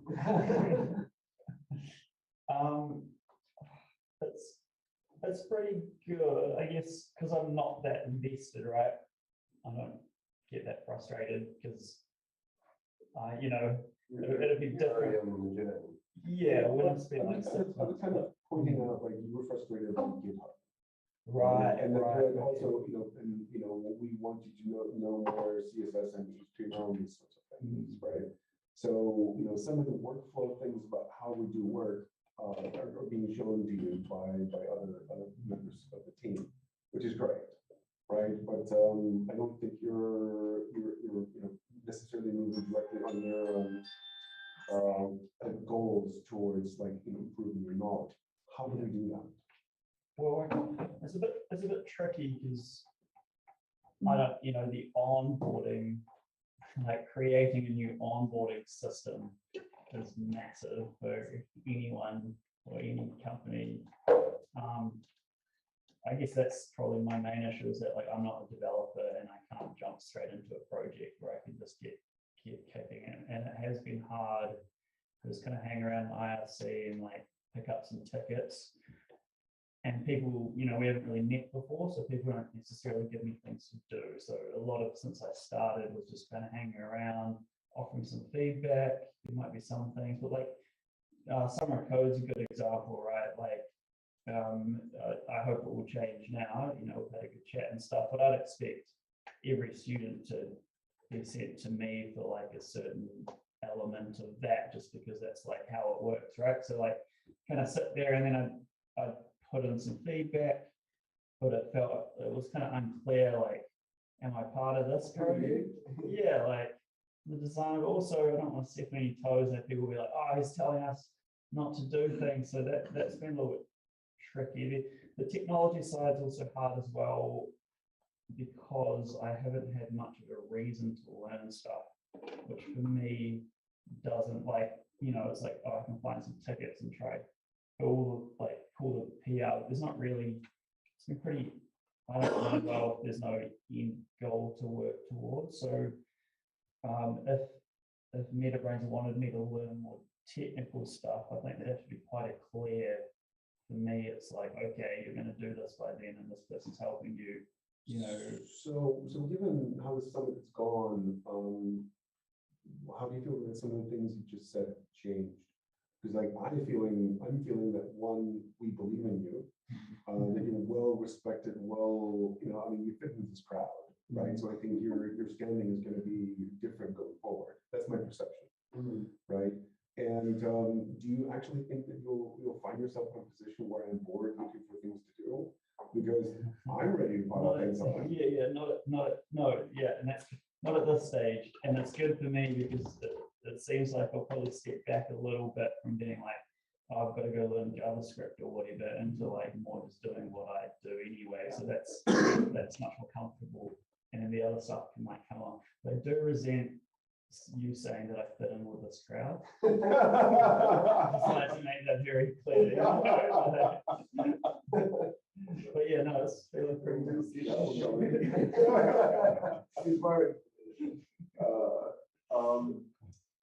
Because given the things we're now saying, you even touching CSS and HTML, given the amount of hours that you have available, it seems like that's probably not even that important, right? Because now, if we need you to, the thing that I'm hearing that's most important for ListenBrainz going forward, because Jinmei is going to come up with a new feature, I'm going to be coming up with new features, and now I'm blocked because there isn't a ListenBrainz UX roadmap.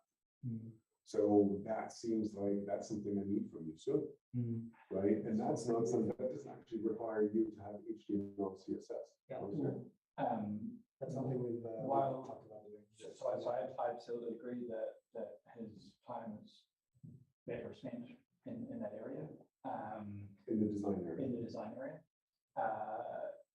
Keeping in mind people who write React and people who know the data magic of CSS are Nico and Aksha. I know some CSS. I can. Not enough secrets. And I can write React, right? Like I can make really basic looking things, but certainly if someone gives me a Photoshop mock-up of how something should look, I can't turn that into a. Are you sure? Page. Not positive. Things may have got better in the last 20 years. There's one thing that is helpful is that we've been doing mockups on a thing called Figma. Yeah. It's sort of a vector drawing tool that gives you some CSS. Right. So that makes some of the things. I'm confident I can do it. I'm given, like, this is what it's supposed to look like, and I'm supposed to make it look like. I'm pretty confident you guys can figure it out. At I least figure out 90% of that. But Figuring out 90% of it and asking me, hey, I can't finish this thing, which is basically what I'm doing on the channel. honestly, We have the UX work for students me. doing all the stuff and doing like, I don't know exactly how to do this. That's fine. My frustrations around UX work are needing to know what it looks like. Right, implementing it, I find easy to do, and we all know how to ask questions for the other people who know how to do this, right? So I don't share that concern with you per se. It's so interesting. That sounds totally crazy to me, that you'd rather build it than you know. Well, we come from two different backgrounds. Yeah, right? yeah, no, I mean, it's excellent. It's my- perfect. My background is like I'm writing a fucking compiler and I'm soldering parts components Yeah. together. I want to draw a picture and Design was never part of the world, but now everything is just kind of integrated and becomes so all encompassing that you can't anymore, right? This whole low code PowerPoint programmer is not a thing anymore. I don't know, this workflow sounds very specific for ListenBrainz because I'm pretty sure that we can't just have anything out in MusicBrainz. So it Yeah, we sounds can. very specific that we can just have UI out. Like, I don't think MusicBrainz works without having a roadmap for the future. So I mean, the thing is also, ListenBrainz and MusicBrainz are distinct here because one, ListenBrainz is smaller, for one, younger, is using more modern UX, not really more modern. But in MusicBrainz is a lot more established, right? And it has a ton of baggage. So the nature of dealing with MusicBrainz and going forward with it is going to be a different sort of situation. And I don't know exactly how to tackle it for MusicBrainz, but there also needs to be, I mean, on MusicBrainz, there has been a lot of work done towards the artist album pages, right? So that work certainly needs to be picked up, dusted off, realize, is this still legit, is this still a point, right? And those things need to be worked on and implemented on. That's something that you're going to be an absolute critical element of, right? Do we need a complete roadmap for MusicBrainz UX? I don't know how much new UX work are we doing right now? Is that an absolute need immediately? I mean, Yes. yeah, I mean, the other thing is, right, I'm one person. that's And- what, like, Sorry. I mean, like, he has to be like, he'll be giving designs for MusicBrainz as well, right? I think. Or is he focused only towards ListenBrainz? So maybe, in this particular topic isn't about figuring out roadmaps for ListenBrainz or MusicBrainz. Instead, really what we need to be having, and for ListenBrainz, we already have it, UX, UI, UX for ListenBrainz topic. I suppose we need to actually put the same thing for MusicBrainz on the list. Right, and then actually address those specific things that like, how do we now get a UX roadmap for MusicBrainz in place? Also, like, will Simon be involved with the PRs in any way? Because I would hope not, because like, I've never heard a designer work for a PR. We're a small team. I don't think it's safe to say never or always. It's just going to depend, context dependent, right? But the thing is, he now knows how to do PR, right? And that's good knowledge, and he should have that knowledge, right? So Yvonne, then Alistair. MusicBrainz format, I think there was a design tickets, Yeah. which was a computer attempt to have a MusicBrainz format on this. Just what we read so far. With We've the been asking design, for one map. on the design system, yeah, right. So, Design tickets. yeah. I don't say it's enough or it's up to date, but There is something. There's been a previous attempt to do it. Yeah. Something to something. Yeah. So for the design tickets, so for example, like when we are making UI UX decisions for the projects, we need some community feedback as well, right? So the workflow should be defined. Like someone needs to do that community like hard work. So I think he's involved. He's going to be involved in a lot of that already. And then from what I understand, he'll be involved with the UI UX perspective as well, with the blog post perspective as well, the marketing as well. Maybe. So I don't see anywhere where he'll be involved anyway with the code for it. But there's a He already difference. has been there. Sorry. Very minuscule. scale. I think there is a difference between code and design, and sort of tying into the comment about pull requests. This is probably something that we need to do better, where we develop a new feature and we say, hey, here's the feature, here's the pull request that implements it. Here's a screenshot of all of the pages that this feature implements. Yeah. Because then Simon can come and say, this needs to be changed, this needs to be changed, this needs to be changed. He doesn't have to look at the code, he doesn't have to edit the pull request. He just needs to make some comments on what is being produced. The screenshots don't have screenshots for UI. No, I absolutely that helps. We've made some press with this. Like you mentioned having screenshot for the feature window. It's not systematically. We had system detection before, and we tried to doing this, and it's not But I mean, it's necessary. perhaps it also depends on the complexity or the size of the feature. You know, it could be for us, and certainly not Simon, that's fine. For us, it's super easy to say, oh, we're implementing a new feature. It's not good enough to go on ListenBrainz beta website, but we're just going to spin up another copy of ListenBrainz and hook it up to a MusicBrainz database so that you can log into it. You know, we're just talking about doing this for test. You know, at test.listenbrainz.org that is connecting to the new SOLR plugin. So maybe that means we need to become happier about spinning up temporary interfaces for people to test before we merge it and deploy it. I agree with that. But that still means that, you know, the designers are going to be involved with the pull request, but not necessarily on the level of writing code. Just to complete for the pull request, at some point we decided to have a screenshot to show the result changes to the user when there are expected result changes. And before I do that process, I do that sometimes. Rio is saying that he's been trying to do it as well. So That's a really helpful thing. I added to that discussion that deploying on the test website is the next step for now, because sometimes the screenshot isn't enough and actually want to try how it works. Well, the UX part of it will. And Yes, then you yes. can use screenshot in blog posts when you explain to people. Yes, and that's a great way to present a new feature. Just saying like we've got this new feature and it's not the same as like look at our new feature that we thought about the design and UX of.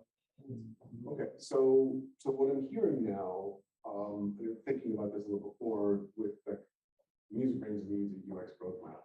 ListenBrainz needs a UX roadmap. We have limited capability, limited capacity for Simon to be joining us and so forth. And maybe the thing to do is to really walk away from HTML, CSS, and even direct involvement with a lot of PRs, and simply say you're the guardian of our roadmaps. Right, that is your primary task, to keep a roadmap for UX UI for all of our projects, starting with ListenBrainz. We think it's a lower hanging fruit, and then being the guardian for this is the roadmap and actually setting priorities for things, so that we can also say it's like, okay, MusicBrainz, please dedicate 25% of your engineering time towards improving UX and like towards making progress on that roadmap. And as part of that roadmap, these involvements and designs that were geared towards engineers putting together more UX-minded PRs, that will be your involvement. And that is the how do I fit this feature into the roadmap? If it doesn't fit, the roadmap needs to be adjusted. The feature needs to be adjusted as you have it.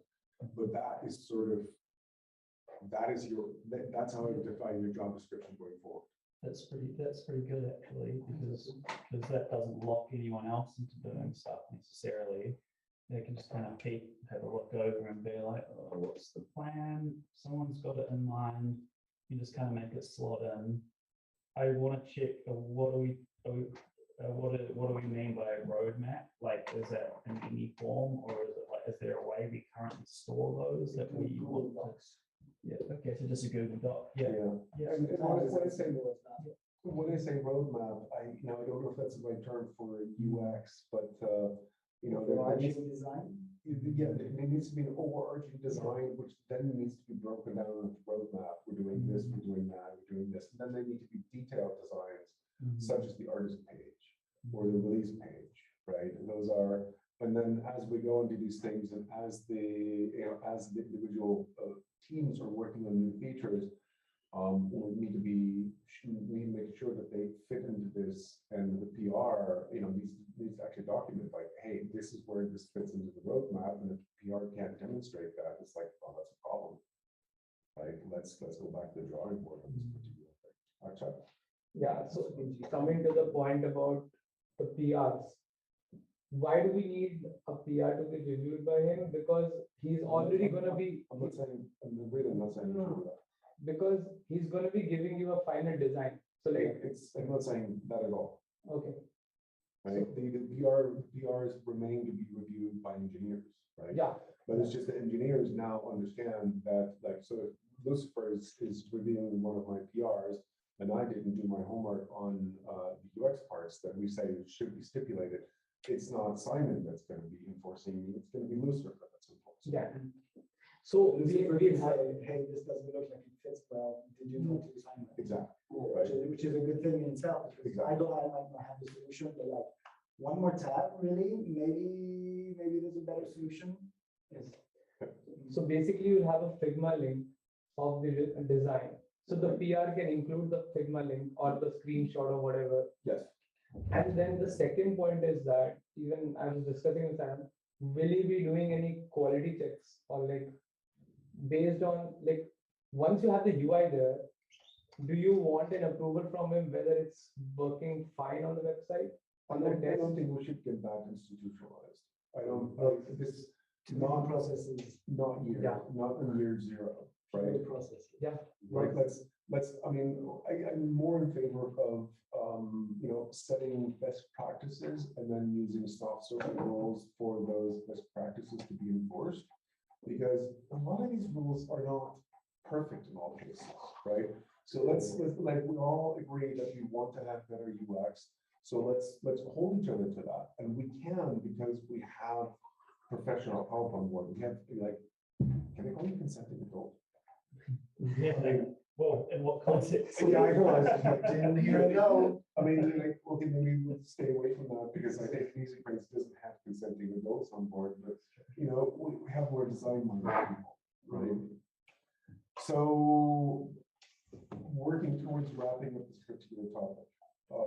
This is very much about you and welcoming you on board, and whether you really deserve to be like completely integrated in the team, where you fight back on that, whatever. How do you feel about these discussions, and do you feel that there's anything missing, something else that needs to be discussed? No, it's great. Yep, feeling positive. I guess the only thing now is like we'll have to look at time in terms of doing you might projects. have a private discussion in the next couple of days to figure out exactly, like, I got to make this work, right? Financially speaking, right? I got to make this work because this is one of the best opportunities we've had. So I'm going to be bullish on this to make this work. Let's talk details about this and make sure that you have. I can't really say sufficient hours, right? But I'll say this: in due time, when I have the money, I want you to be a full-time member of our team, right? I can't make it happen until the economy improves, or unless like something drastic changes, where all of a sudden, like, $1 million fell out of the sky, right? The first thing I'm doing when $1 million falls out of the sky is like I'm hiring full-time, right? I can tell you that straight out, right? But until that happens. Yeah, and I'm flexible, and I'm happy to go with it. I guess it's just, for you up to it, right? When you say stuff like someone will give you the Figma design. I mean, obviously, I'm not going to be able to supply her any designs. It'll probably be more guidance, but that's probably quite good for the team at this stage anyway. You can all work on stuff, so it's probably not quite that process that you'll be used to. Where you've got the designer giving you all the stuff, but you could provide one. One of those. Yeah. Do you have a question, Adam? Oh yeah, no, it's just I don't know. I'm sort of like saying to thinking, have you not thought about this? But having talked to Simon peripherally about random things, one of the things that immediately struck me when we were talking about integrating Aerozol, kind of my initial thought was about the time zone, because he's mentioned that is an issue. I know there's nothing that we've done to fundamentally change that, but I just wondered if there's anyone had any ideas to like make that a little bit less disruptive, because what Simon said is that it's like the latency like makes it less productive. And I know that he lives in a time zone that's very different from ours, and that's just how it is. Is there a way we can improve? I think I'm hoping that that's going to be less of an issue, because we're now kind of changing things, because where we've been so far with Simon has been like, hey Simon, can you help us with? Right. Wait. Response. Wait. You know, it's just it's rough, right? But what I'm asking going forward is that there's an overarching timeline being put in place, and I think that's a more continuous stream of work that Simon has to do.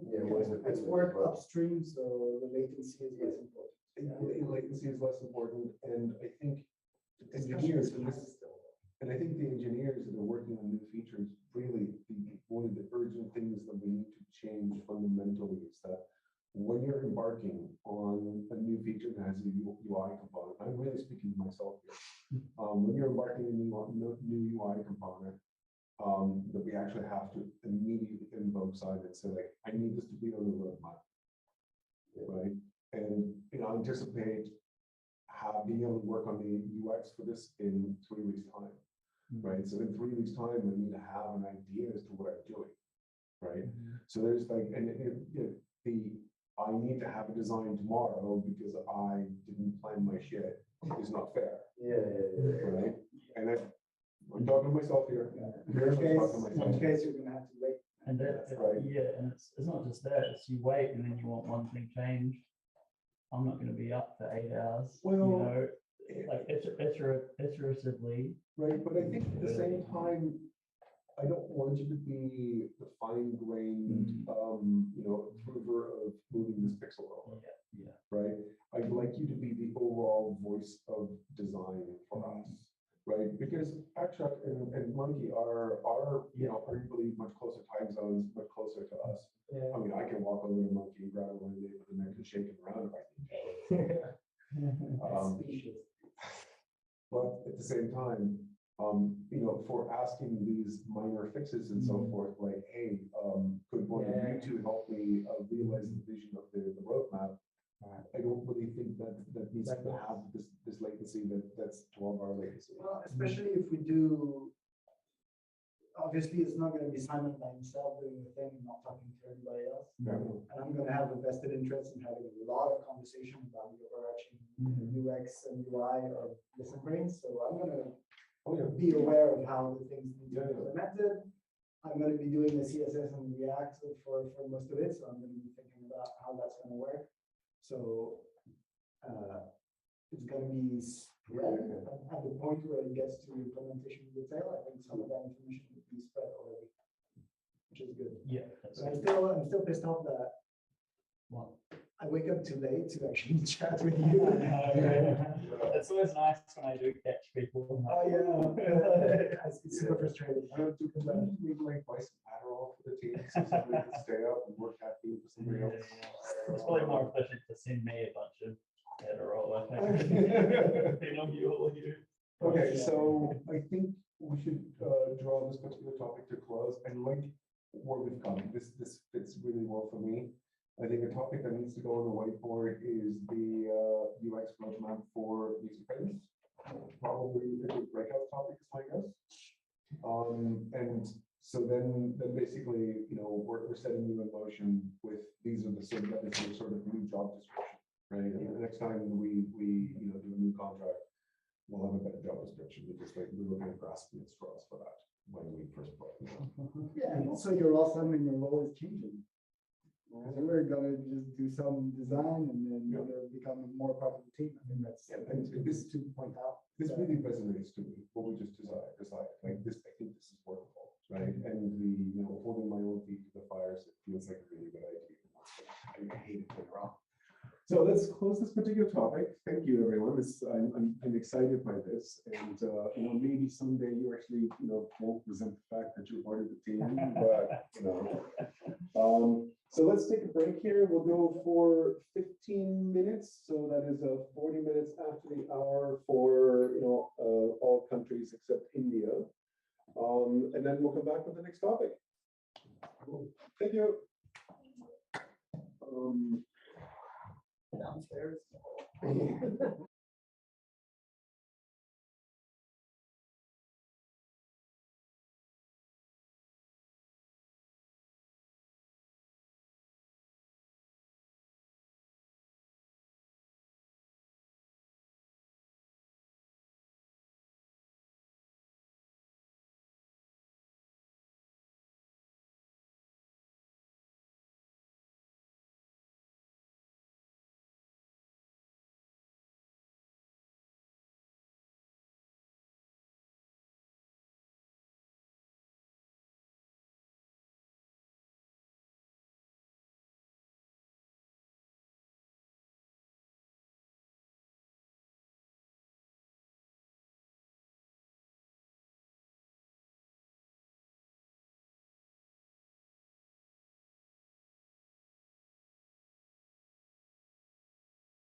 So,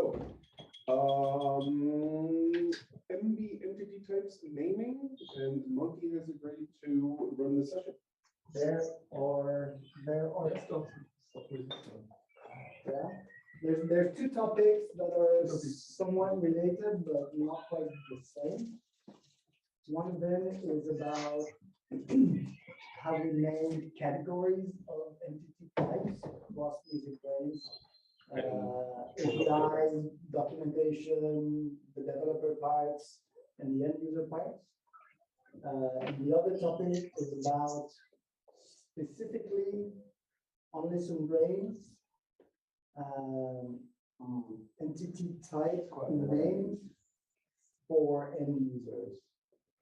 Maybe I'll start with that. I'll make it very short.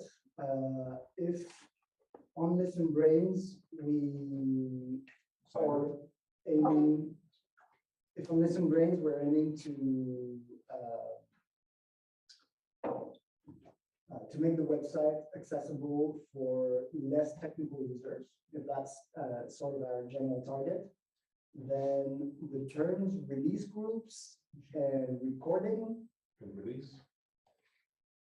the term release doesn't appear so much, but basically using terms like release or release group and recording when everyone else on the internet expects to be talking about albums and either tracks or songs.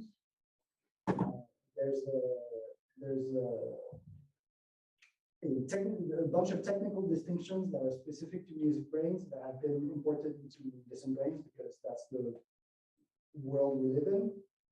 But I think it's not the language we should use for ListenBrainz. More or less, that's the base of the discussion.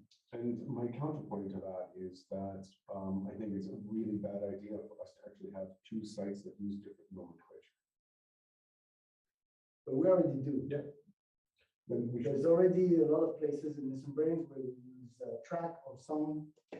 I try to be consistent about that, at least on the back end of things. And, I mean, let's make a decision. There's a complete distinction between our implementation in code and the button on the UI. I'm only talking about the button on the UI. But like I'm always trying when I'm doing things to always use MusicBrainz nomenclature. And if I don't, call me on it. That's a bug from my perspective. Because we started off MusicBrainz back in the day, and we had artist, album, and track, right? And that's what led us, at least in part to the NGS, the next generation schema, where MusicBrainz had no significant feature updates for 5 years. Mm-hmm. To get to the schema where it's correct, right? That was a huge, painful project. But the nomenclature beyond that is consistent. We know what each one of the elements needs to be called. And then if something is not following in line with that, that ideally ought to be fixed. But I totally recognize that these terms are not compatible with the rest of the world. And when you say we know, it's we know. Yeah. But like, how would you deal with something like that? I mean, this is, I don't know anywhere else where this sort of thing happens, where you've got two sets of nomenclatures in the same universe. I really don't think they're that opposed, because on ListenBrainz, we're, as far as I know, not really talking about specific releases. And the automatic mapping that we do to a recording from a release that we consider algorithmically to be canonical. But so, as far as I'm concerned, on ListenBrainz, then there's no point in having that precise nomenclature if we're basically just choosing one, not at random, but most of the time the recording that's chosen as the canonical recording for the stuff I listen to is not the one I listen to, because I'm listening to stuff online. So it should be the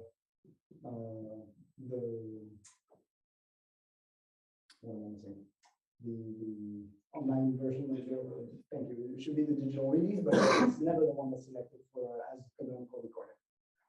So we already basically skip the entire reason for the specific nomenclature and choose an album. So Simon, do you have any thoughts on how this could be tackled? I think it's a universally unsolved problem because it's always going to be, you're going to have, so I had a stint, probably my worst ever job in Microsoft SharePoint consultancy. Yeah, okay. Wow. Someone kind of knows what I'm talking about. They pay really well, but man, it's not worth it. But like, that is like document management, like you're creating complicated file structures from an information management standpoint, and the receptionist who uses the folders doesn't know what any of that is, and it's really hard. I hate the idea of having different names in MusicBrainz and ListenBrainz, but if we're saying that ListenBrainz is almost the key place for people to go, I just think people have to. So I'm just looking at my page here, which says top artists, top releases, and top recordings. Like, even as a MusicBrainz user, I don't really care if this says albums. Like, And specifically, that's not the releases you listen to. right, I don't even know. Oh, right, it's not, yeah, it's not It specific. might. So it's not even true to call It's not it even true to releases. be, that's Like, that's actually, if I am a MusicBrainz user, that's misleading. probably, so same for the And recording. recording. So top song, yeah, it's annoying, but as an end user, like, that just makes sense. But it's not perfect. And I'm not saying that it's not annoying to have two different things. I mean, I guess when we really think about this, we've got two universes. And if the two were separate from a user perspective, then this would never be a problem, right? But we are very specifically, one of the key goals of ListenBrainz is to take a fraction of the ListenBrainz users and make them entice them to become MusicBrainz users, right? And there needs to be, I don't know if is there some sort of the first time that you click on the missing data from MusicBrainz, we can have like, hey, we see this is the first time we're sending you over to MusicBrainz. We need to have a talk about, well, it's not necessarily A quick guide on how to go from MusicBrainz to right. Here's a nomenclature crash course, and possibly even like, this is why we're doing this. So Yvonne, and then But just saying, Bob did point out that there is a documentation page on the current docs about nomenclature. That describes these things. Okay. And how they fit. Yeah, so that would be a good thing to look at from a perspective, but there needs to, I think there needs to be something, some hand holding of the users and making the switch over. This is the sort of thing we have on the MusicBrainz help page. Mm-hmm. There's a whole documentation and etc. But at least there's a quick help page that you can access, and that has a quick diagram of how things work and a quick description of what the glossary. Yeah. So that sort of thing on ListenBrainz for all the for the pages where we're going to want to have people interact with MusicBrainz, I think that would be useful. Do we kind of like do that, duplicate it, and have one in ListenBrainz colors graph, and then with like visually comparable elements, like these now have MusicBrainz colors, and they are the concepts here. You can kind of see, okay, albums are release, track is recording. Yeah. Not to be confused with the concept we have track and MusicBrainz. Yes. One more. This is for those of you out there. So in terms of like, Just since the new Could you share the screen? in terms of like the UI, like the user experience, like I would be quite against that, because when a user goes from LB to MusicBrainz is to add something, there's a complexity issue far beyond album and release being called two different things. Like, yes, it is that we're talking about it. Yes, it's an issue. But they're going to be struggling with a whole lot more than that. If we put in a pop-up for everyone, there's more for them. It's more off-putting. So like, a complicated diagram for us, or no, whatever, or a simple diagram, but the point is having another thing for them to look at doesn't necessarily make a lot of users go, oh, okay, I'm gonna read that and now I get it. And then I'm gonna and now I want to add a featured artist. And now I'm gonna go to the documentation. And then, oh, great, that's done. Now what country is it? Oh, it's digital, I don't know. Yeah. It's the first step to have a documentation. So The first step is to have a documentation, then it's to have a UI when you don't need the documentation, but at least as a developer, we can agree on the on using the same terms and understanding the terms we are. yeah. So I think the code. yeah. So I think it's important to have what you're talking about in terms of the user going from LB to MusicBrainz. No more. If we can make it tidy and tuck it to the side, and make it kind of work like that. Yeah, but do you have a counterpoint in mind for I think something like this would be better? I've got a ticket from way back that is a wizard basically, and you can just toggle it off after that. Well, lots of sites have it. It's not complicated. Don't show this again, right? Sorry? Don't show this again. Yeah, new user information, and that works because we can put everything. That's one of the issues that we can address, which is when someone clicks on the release thing, we say, or type album or whatever, it says, hey, by the way, in MusicBrainz, an album is whatever, and it's just to the side, and it's helpful. They don't wade through it, so that I would still do it, but I would be careful about being this is a big problem that we call release an album something else. It's there's other. Right. Should we maybe get Clippy in on this or something like Yes. that? Oh my God, can we please do a MusicBrainz Clippy? Oh, can we do a demo Clippy? I would love to bring Clippy back. Or an open source area Clippy. It's called crappy. Just to give an example, in your sense, the editing menu on MusicBrainz, it's add artist, add level, add police scope, elements, but you have to know what it is. Yeah. So then, But I think that's So it's a very long term. So maybe I didn't quite catch the last suggestion, but is it that maybe we create a nomenclature warning component that we can talk on a page like the missing data from MusicBrainz that's on ListenBrainz, right? And that has this hey, this any page that's an exit page on ListenBrainz that then sends people over, there's a component that says nomenclature issues. Once you make the switch and you take the red pill and we shove you over to listen to MusicBrainz, the world's going to leave it different. I'd want to see how it works. I can't quite picture it. I'm not saying no. I think I might be picturing something different. I think, yeah. I just don't want to use it to click something on ListenBrainz and then have something complicated come up or worrying before they even make it to MusicBrainz. Just in terms of we can just pretend, we can at least give them the impression it's going to be a nice time for as long as possible. Oh, sorry. Real and then Real. Hey, no, so I was actually checking the ListenBrainz page for places where you actually even use the nomenclature.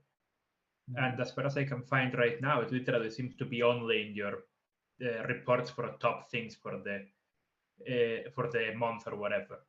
And I mean, even if it says there, I mean, I kind of mentioned this in IRC already, but basically, even if it says there top releases and top recordings, when someone is looking at the list of their top 10, there is no fucking way they're not going to understand what they're looking at. I mean, it's obviously the top albums and top tracks or whatever you want to call it, right?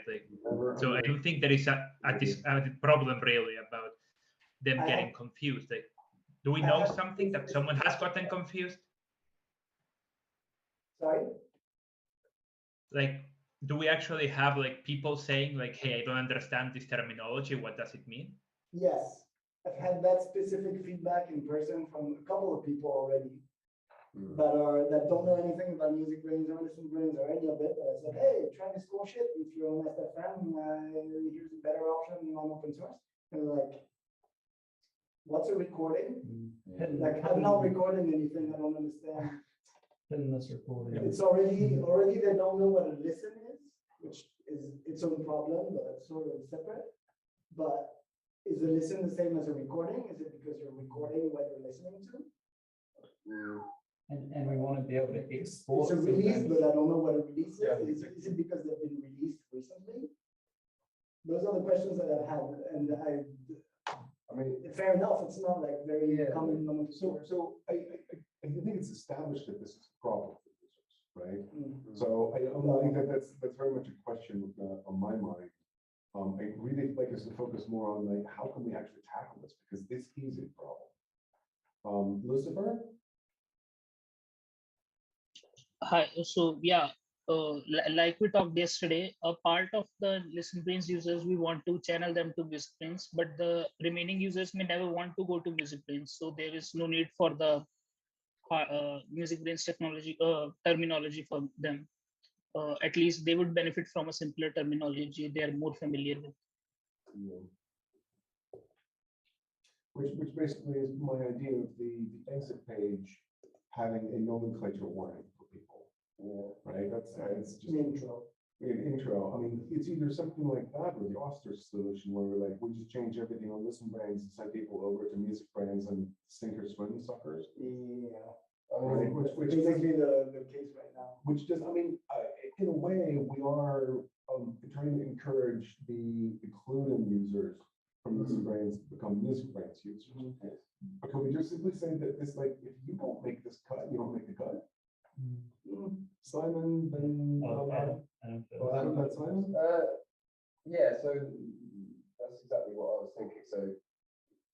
So we're aiming, let's say, for 1% of ListenBrainz users to be funneled through to MusicBrainz.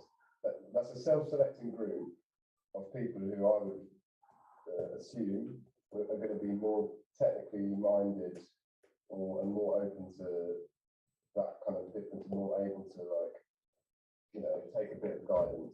So I think the guidance would be helpful, but I think that with self-selecting a certain group of users that are going to be more able to cope with that difference. And I think it's completely counterproductive to keep confusing terminology on ListenBrainz to satisfy the risk that a small percentage are not going to be able to cope with it and just go, okay, well, I can't be bothered. Yeah. Because it comes back to this thing that I keep feeling like I'm sort of saying over and over again. ListenBrainz is for like normal, non-technical people, and we have to cater for them.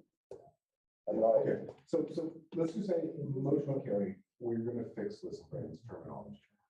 Okay, there's a separate discussion as to what the terminology ought to be. It's not entirely obvious, but that can be when we actually start working with the implementation of that. What I'd like to hear from Simon, who is now in his anointed position as the roadmap for UX UI stuffs, ostrich solution. How do you feel about that? To ignore it. Is that what the ostrich Yeah, solution? yeah. No, that's I think I managed it. Now I can word better what I meant before. Basically, it doesn't matter where people come from. When they get to MusicBrainz, they're going to be confused by releasing. Yes, that is a core problem. If we're going to explain it to people from ListenBrainz, it needs to pop up for everybody. So that maybe that's why I think it's a non-issue, is because like it just should be there for everyone. Yeah, people who sign up to the first sign up to MusicBrainz. It's more of a core issue. Yeah. You know, that everyone goes through anyway coming to MusicBrainz, because it's on two MetaBrainz products. Yeah. So to be here to ostrich solution is honestly pretty good, and then we see how that unfolds. So I'm on board with the idea of changing names. One additional perhaps level of complexity is that we maybe inadvertently expose internal types in things like URLs, CritiqueBrainz. So what happens if you were on /release-group/blah and it says album X? Again, I think that's going to be an issue for the minority of users. Most people, non-technical users, aren't going to look at the URL. No, you follow a link, you click on the link, and it takes you to a page. They don't even look at the address bar. Yeah. I personally think that the API ought to remain in MusicBrainz. Yes. I think that will be critical Yeah. to not make things muddled. Yeah. I mean, could you not just create like a crowdsource together, just like a list of MusicBrainz, click here, and what you think it should be in ListenBrainz, and then that would be, so it's like a translation table. I mean, this is almost the ID3 mapping table on Paradox, right? To a certain extent, you know, people talk about the album and it's MusicBrainz release ID. I mean, okay, so what I'm hearing is we care about changing ListenBrainz. We're generally in agreement that the Foster solution is okay for the time being, unless we hear back from it. And when people give us grief about like, hey, this is confusing, this transition is confusing, then we'll make one of these nomenclature transition tables and we'll figure out where to put it. Okay. Last question that I have on this. So we agreed that APIs will remain on MusicBrainz terminology. We agreed that we're just going to keep the existing URL structures we have. Now let's talk about other sites. So MusicBrainz is obviously the geeky site. Shall we actually take this rule and go further and say the next time we create a new site and we say this is a consumer-facing site, by default shall it follow the ListenBrainz nomenclature, and the next time we do a project and say it's a cover archive, and the cover archive shall follow, because that's more of a data nerd goal, and therefore it should follow MusicBrainz nomenclature. Yeah. Yes, you need to define the target audience. Who's your target audience? At the start. So the target audience, we have two target audiences, and based on the target audience, that defines which nomenclature you're going to use. Yeah, it's starting to know why you're chuckling so much. Because it's so hard, because you can pick the audience and then suddenly you're like, well, this feature, we do need to tell people what's a release group and what's a release. And I guess you can use album group, but all of a sudden, right, if you want to show them more complex data, you go back to works and recordings, and songs doesn't work anymore, right? It's a pretty endless, like. I think I would argue there that if we're doing something like that, that feels like a wrong feature. Right, then you're like, that just shouldn't be. You're adding complexity, it shouldn't be. It shouldn't be, yeah. Coming across that and like, let's step back and fix that. This is still the wrong track. Shall we be done with this topic? The eyes have it. Yes. The eyes have it. Always, everyone put your eye out. Rio, have you written enough? Do you think you've written enough to need some more help? I see you're a little bit, you don't have many notes. Well, I mean, like I understood that basically there's not that much. I mean, the whole conversation has been pretty circular about should we do this, should we not, with the conclusion, yeah, we probably should. I don't feel there's that much to write about it, but if you have more things to write, feel free. Good. So let's move on. It's not finished. There was 2 parts to the topic. We finished with the first part. Actually,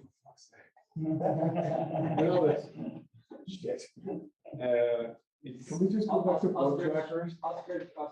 it's that monkey hitchhiking, to the topic, but I brought it and it was that different meaning for me. Sorry for that. I took over his topic.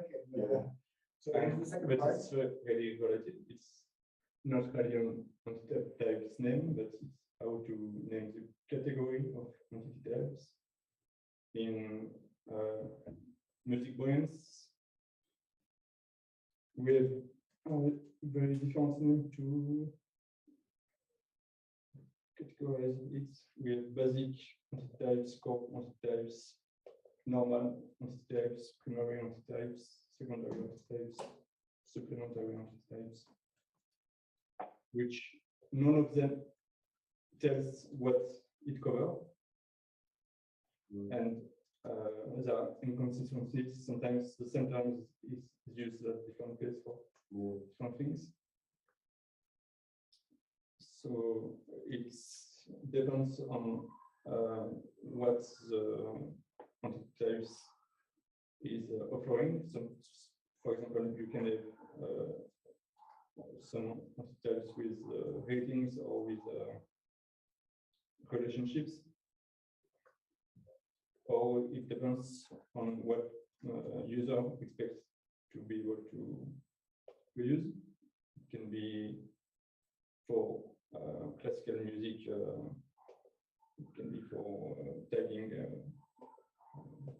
MP3 list of recordings. And so it's used as well in ListenBrainz. Some entity types are used in ListenBrainz or in MusicBrainz, in CritiqueBrainz as well. So the topic is about what group we want to distinguish and to have something consistent that we can talk about.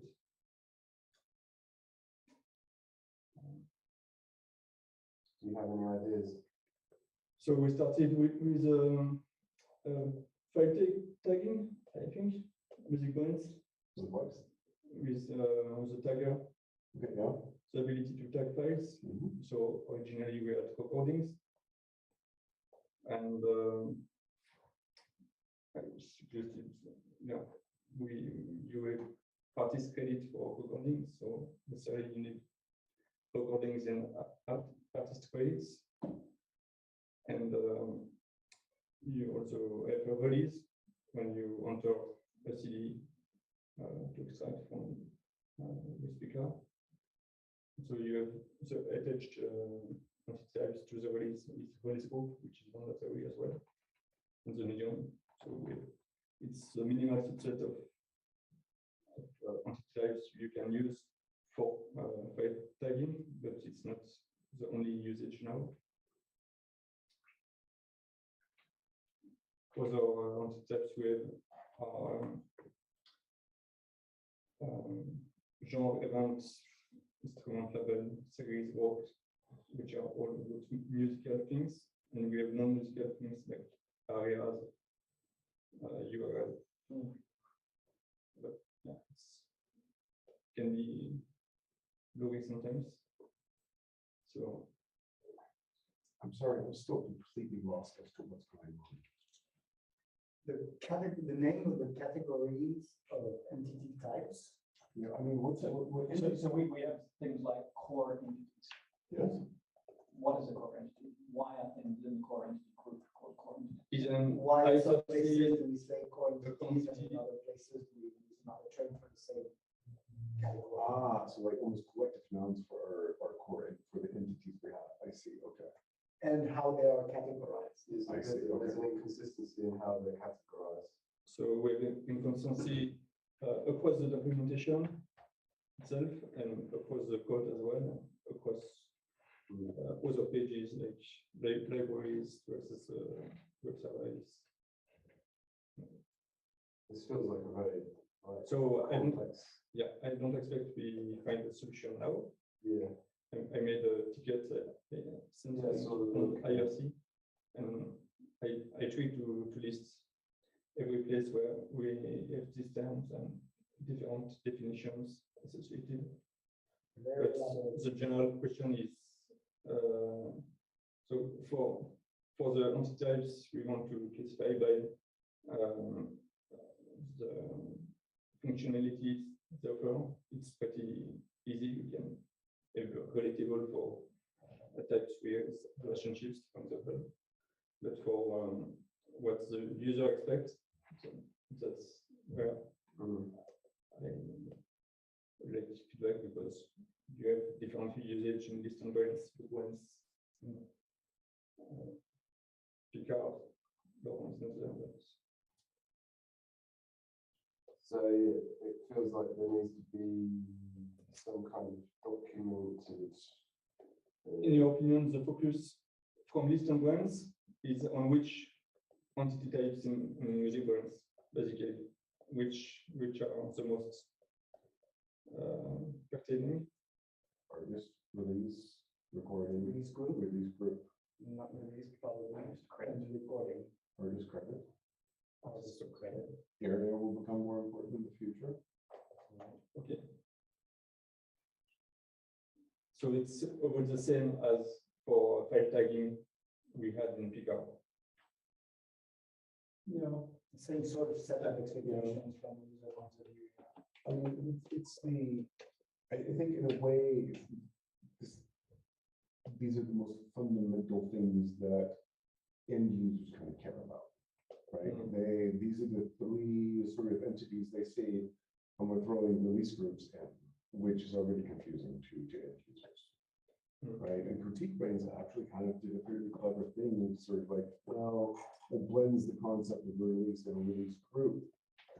Is that a thing that we should carry on in our consumer-facing products rather than the geek-facing products? I think it makes sense because that's what people will expect. And I think pretty much all the context we've got is something we need to think about and explicitly make clear to ourselves that there is an entity type that is the one that we want to be working with, and another one that's shadowed, subsumed, implicitly used, right? Like in ListenBrainz, there's lots of times we talk about releases, but like behind the scenes, it's actually a release group. Yeah, I mean, there's a lot of complexity within that as well because of the specificities of release group, etc. But if you're tagging, or if you want to show tags for an album, or you're aggregating tags for each release and for the release group, because ideally that would be what we do. But I don't think that's currently what we do. Same for cover art. We have this canonical release, but if we want to show cover art, any cover art, we have to sort of aggregate, find cover art somewhere in one of the releases or in the release group. And it's true that we have these issues, even in the code, with how we think about the transition between an album, ListenBrainz expectations, and the reality of how that's implemented.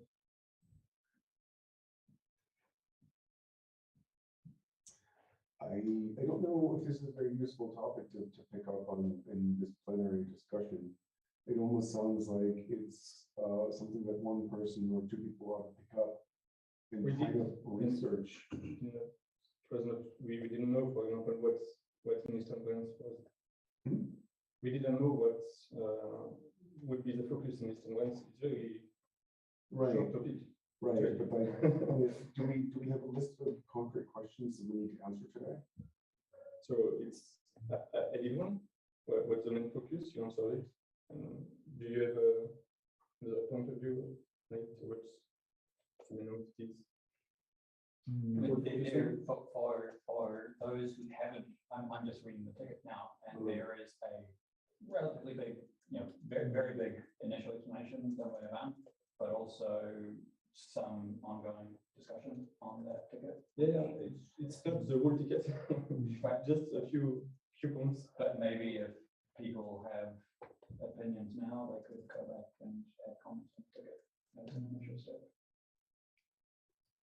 So, I mean, I think it's just the same as what I replied to, which is yeah, but it's actually a user thing. Yeah. No, I'm saying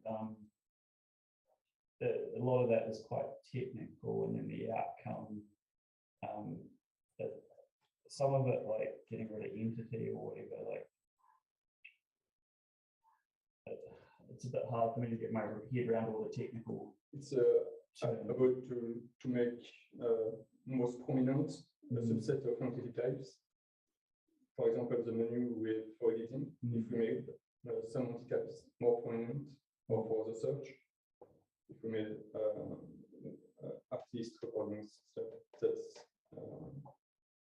are the most important first. That's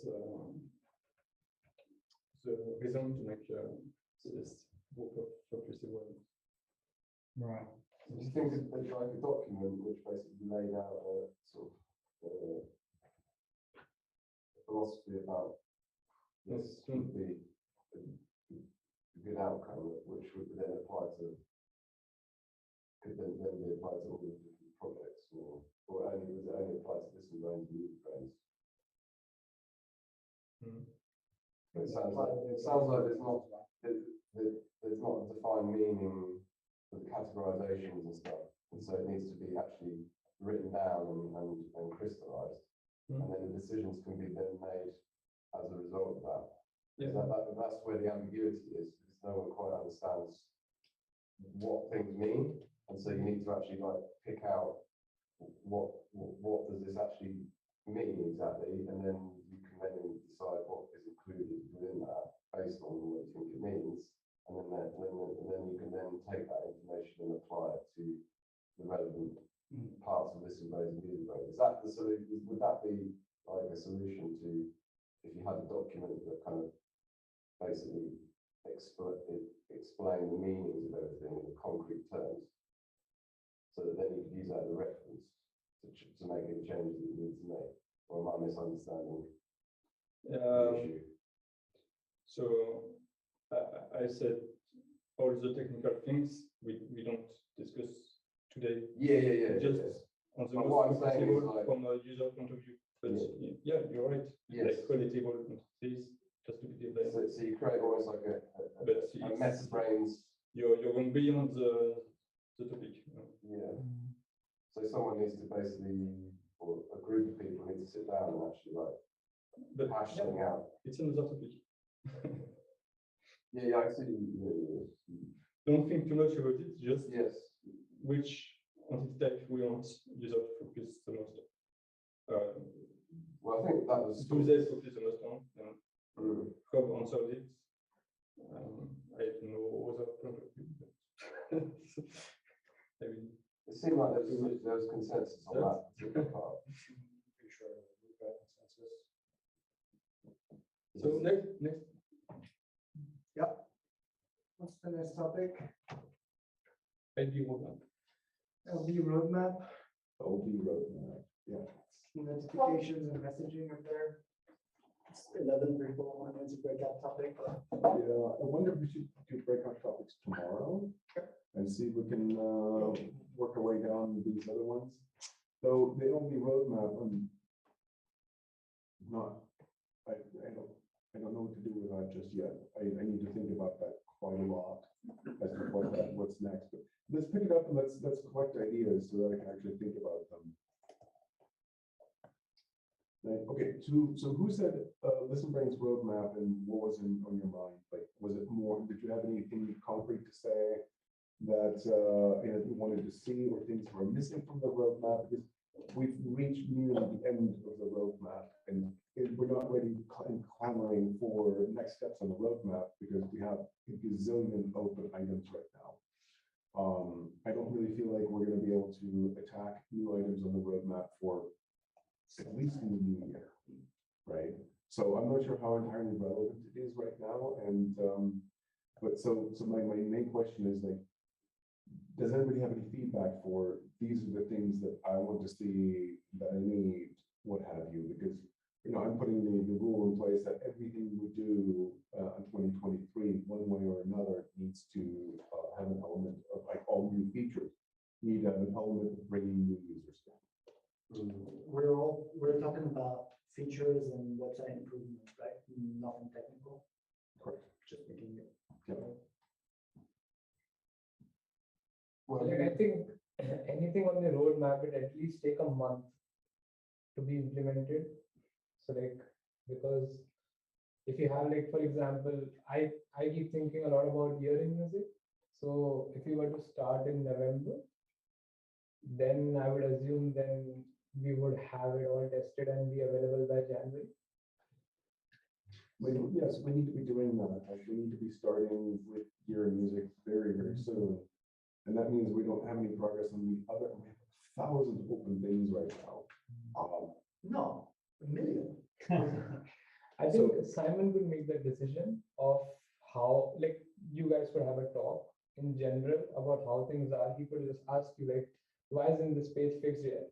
You could give him some technical details that, hey, we got other things to do as well, but then you guys could make a middle ground. Yeah, I'm kind of really thinking about much higher level, like what are the next features we're building? We're not even really talking about, this needs fixing, that needs fixing. So when I talk about ListenBrainz roadmap, I'm talking about what are the major features that we're going to build next, right?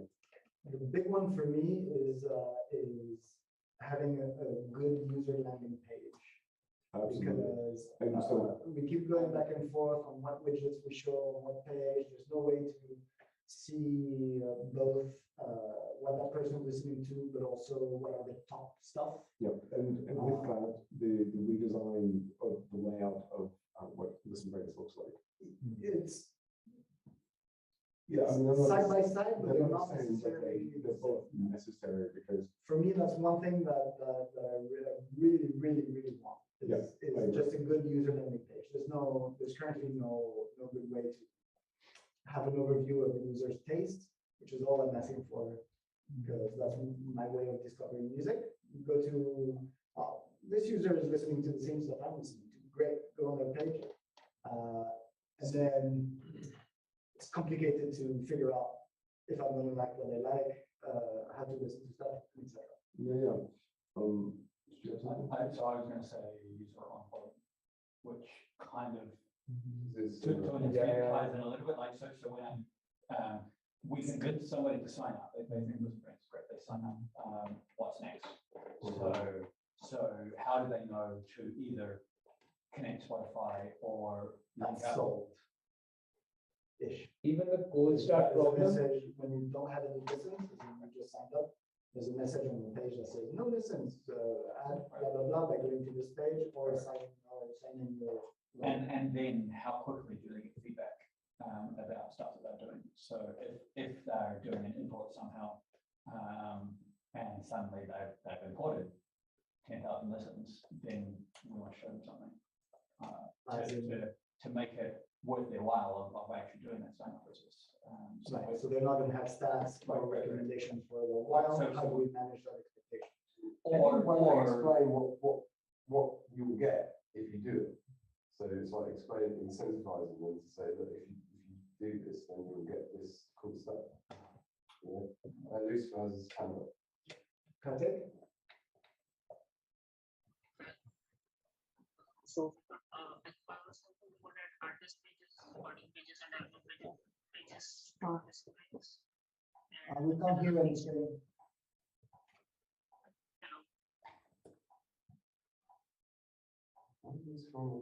Hello? Computer and Okay. We can barely hear You're a you. bit quiet.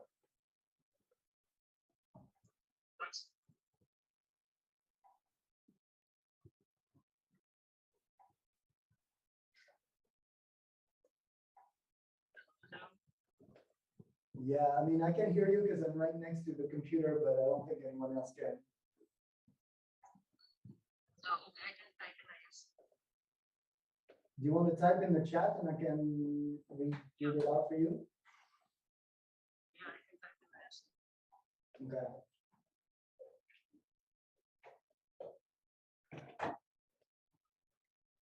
I mean, there are a few other features on ListenBrainz like Q sound.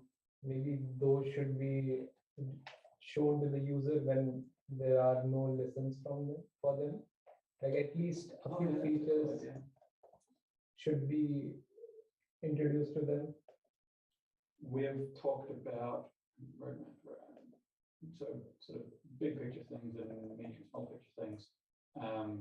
We have talked about the front page before you're logged in as well, right? Yeah. Like what that should be. Yeah. And having, I don't know, honestly having like super marketing style, jumbotrons, things sliding in as you're scrolling up and down, showing pictures of amazing graphs and things like. I think that's a great way of showing off. Here are Lucifer's suggestions, which are very, very good. Adding artist album recording pages to ListenBrainz. Of course. Yeah. Yes. big one we've been talking about for maybe 2 years. And second, share a recording recommendation or ping recording to social media. I like both of those. Yeah, those are really good. And very aligned to the goals that we've set for ourselves. So adding these to the ListenBrainz roadmap document we have, and I will take on reworking this over the next, before the end of the year, having a more complete roadmap and updating this document. We talked earlier about having reviews, integrating reviews more fully into ListenBrainz. That will tie with the artist and album recording pages, because that's where you write a review and also where you show a review. We're also going to show ratings. I mean, that seems to me like sort of like driving growth. Social aspects is key to that. Absolutely. So if you want to prioritize stuff, like Social media sharing options. social media share is going to be huge, and then any kind of interactivity between users is going to be big. Another thing I've already agreed to do is to go to the posted community forums, a post about ListenBrainz, and ask the community, do you like ListenBrainz? And if we could provide tools for you to help get the word out about ListenBrainz, what would they be? Right, and then that informs going back into the ListenBrainz roadmap, and yeah, I mean, here we got enough work for next year already. So yeah. Here's another one for me. We don't do. I'm sorry. I cut off. Finish up. We don't use a lot of the detailed data that we have on MusicBrainz. We don't show a lot of that on ListenBrainz. I'd like to find a way so that each listen card, each time we show a track, there's a way to expand it and show more data from MusicBrainz. It's gonna need to be done in a way that people can easily understand it, but that's going to be show tags, genres and moods, show maybe some details about who the performers are on the recording, if we have that, and show links to buy or listen to the music. Is this in addition to the now listening page, sort of integrating that more into the ListenBrainz? Something along the lines of the listening now page, but related into yeah, made in a way that it can be integrated into a specific lesson. Actually, I'll reply to that first before I say my thing, but do we have anywhere, have we properly like planned to display global listens on any of this stuff? Global listens, like you expand that, or on the now listening page, do we anywhere say we're going to show this people have listened to 50,000 times? That's kind of statistics, and the moment that we have an entity page, we can show current entity statistics. Yes. Cool. So for me, we've neglected that as for me, listen or Last FM is interesting because yeah, I've got 5,000 listens, but I don't really care. What's more interesting is that this artist's got 3 million other people listening, and that's the sense of community, right? So I think we could definitely, on a drop down like that, just I think we should. But what I was going to say before is kind of come back to the landing page and the user. Sorry, so two different pages. There's a user page and there's a landing page. People want to sign up, and I do think those are both very different, and we need to. And this is where I start asking annoying questions, which is like, what exactly are we showing those people that we think is most important? And where are they coming from, and what do they want? Because it's a bit it's a bit concerning if we launch something that we're like, this is like a flagship thing, like the image composites, and then half those people don't sign up that click through, and they're gone. Like I think that's like the key question. Stuff like landing page to me, super high. Yeah, much higher than showing MusicBrainz details, I think. Yeah, I agree. yeah, anyway, I see that as really important. How would you summarize that? Landing pages, user pathways. User retention, I guess, Yeah. and user retention priorities. Some more buzzwords. Yeah, this is there. It's kind of awesome. I think another thing we've also missed from this are notifications. Like, you know, really telling people like, hey, we made you a playlist. Somebody recommended you a track. Yeah, Right. we're adding specific user-to-user interactions right now. One of the GSOC project is recommend this one track to this one friend, and that will require notifications to take full advantage of. Okay. All right. But again, we probably, it goes into a wider context. Because we probably don't want to re-implement another notification system on ListenBrainz if we're gonna do one on the MetaBrainz level. Some problem I have with the brains. Yeah. How do we? Yeah. Another sort of question. Yeah. All right. Does that cover us for? I mean, that's another year's worth of work right there. It's done. All right, so then we'll move on to security management and best practices. Who's running this topic? Me and Zaz, so maybe we need Zaz for it. Oh, yeah. Where's that? Yeah. Oh, I'm not dead. Stuck on the couch, but not yours. Yeah, it's true. I mean, Ivan and Zaz's voice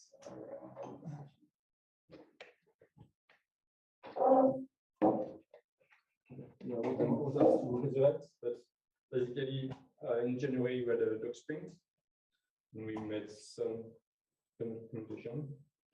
That's not enough. And we had basically when we develop an application like ListenBrainz or MusicBrainz anything, we use sometimes third-party components like Postgres, Habitat, and Q, which can be shared on services. And so we cannot just do maintenance operation for projects on this service without affecting the other projects. So we need to know how can we deal with the service we are using. When I say service, I say something we didn't develop that we are hosting. And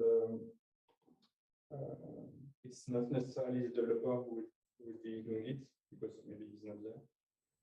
And so documentation, we started with guidelines, which is meta documentation. We are in MetaBrainz, so. And it's guidelines about service, which says what should be documented and what requirements should be fulfilled by a project. And if it's not possible, it just has to be documented. This project is not implementing this. We have to deal with it, but at least we know that it's going to go wrong if we do something.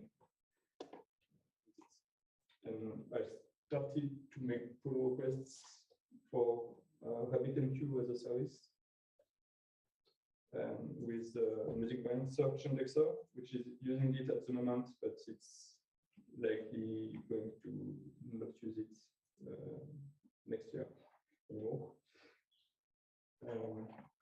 But we can do the same for Redis. I don't know which other service we have. Lots.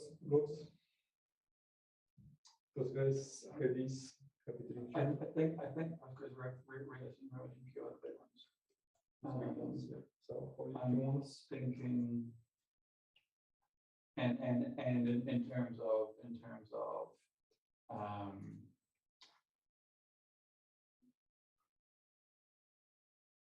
bits of software that run as a server. I think those are the big ones. So we do have things like JavaScript updates and Python security updates, but I don't think we should tie that directly into this conversation. Yeah. I wanted to bring up two things. Yeah. Kind of opening more cans of worms. One is that we had a bunch of security meetings. So not, I kind of just remembered it because of the title of the topic is security management. We had a bunch of security meetings. Oh, sorry. I started talking about this instead of security management. That's why it's. Oh, that's why. Yeah. I think they both all fit together. Yeah. So it's related, but it's no, it's. So I don't know. Do we continue on this stuff? We started on my. Yeah, we may as well. About can someone ping Fresno and tell them that our topic has changed? Yes. When we replaced the hard disk in Trill, we had to move MetaBrainz, which involved coordinating with MusicBrainz to stop Chrome at the right time and move MetaBrainz not on hour, because that's when many users download verification packets. And knowing that there's a volume of verification packets to move if we're going to move MetaBrainz to the server. It's literally the worst case scenario. So I've done it once and I know how to do it. And lots of thanks to Ivan for holding my hand for a lot of that. But there are many bits in our infrastructure that are one person. I have never shoveled RabbitMQ to another server. And I wouldn't want to be told to do that in an emergency. And so I think we've tried to get more people knowing how to do certain things, but I think there are still a number of things which are only a small handful of people that know how to do that. My gut reaction to this is that we should have another doc sprint in January to continue this, because I mean, okay, I was stood somewhat aside from the rest of the teams because I was documenting my own job, but Rio and I kicked off a bunch of other stuff, and now there's a shared master password recovery, password in place, and lots of other things, and that was good for me to do. So yeah, I don't know if other people are on board with this or not, but this kind of screams like we need to continue. I think we were all like happy with that turned out. So that's okay. So do we have an objection to scheduling that? Because I can pull up the calendar and just look at it right now. Except I never opened this calendar before. Google's a pain in the ass. So this year we did it in was the third week, so the 17th. Should we just continue on with that? The third week of January? Second week of January. Third. Sure. Would it match with week in Barcelona in this case? We should schedule around that. But if you intended to be in January, you don't know. I'm not fussed about that. So if it's February, it's you do so. Yeah, that's fine. Okay. So then I would say this time it starts on the week of the 16th. 16th. And it is so carried.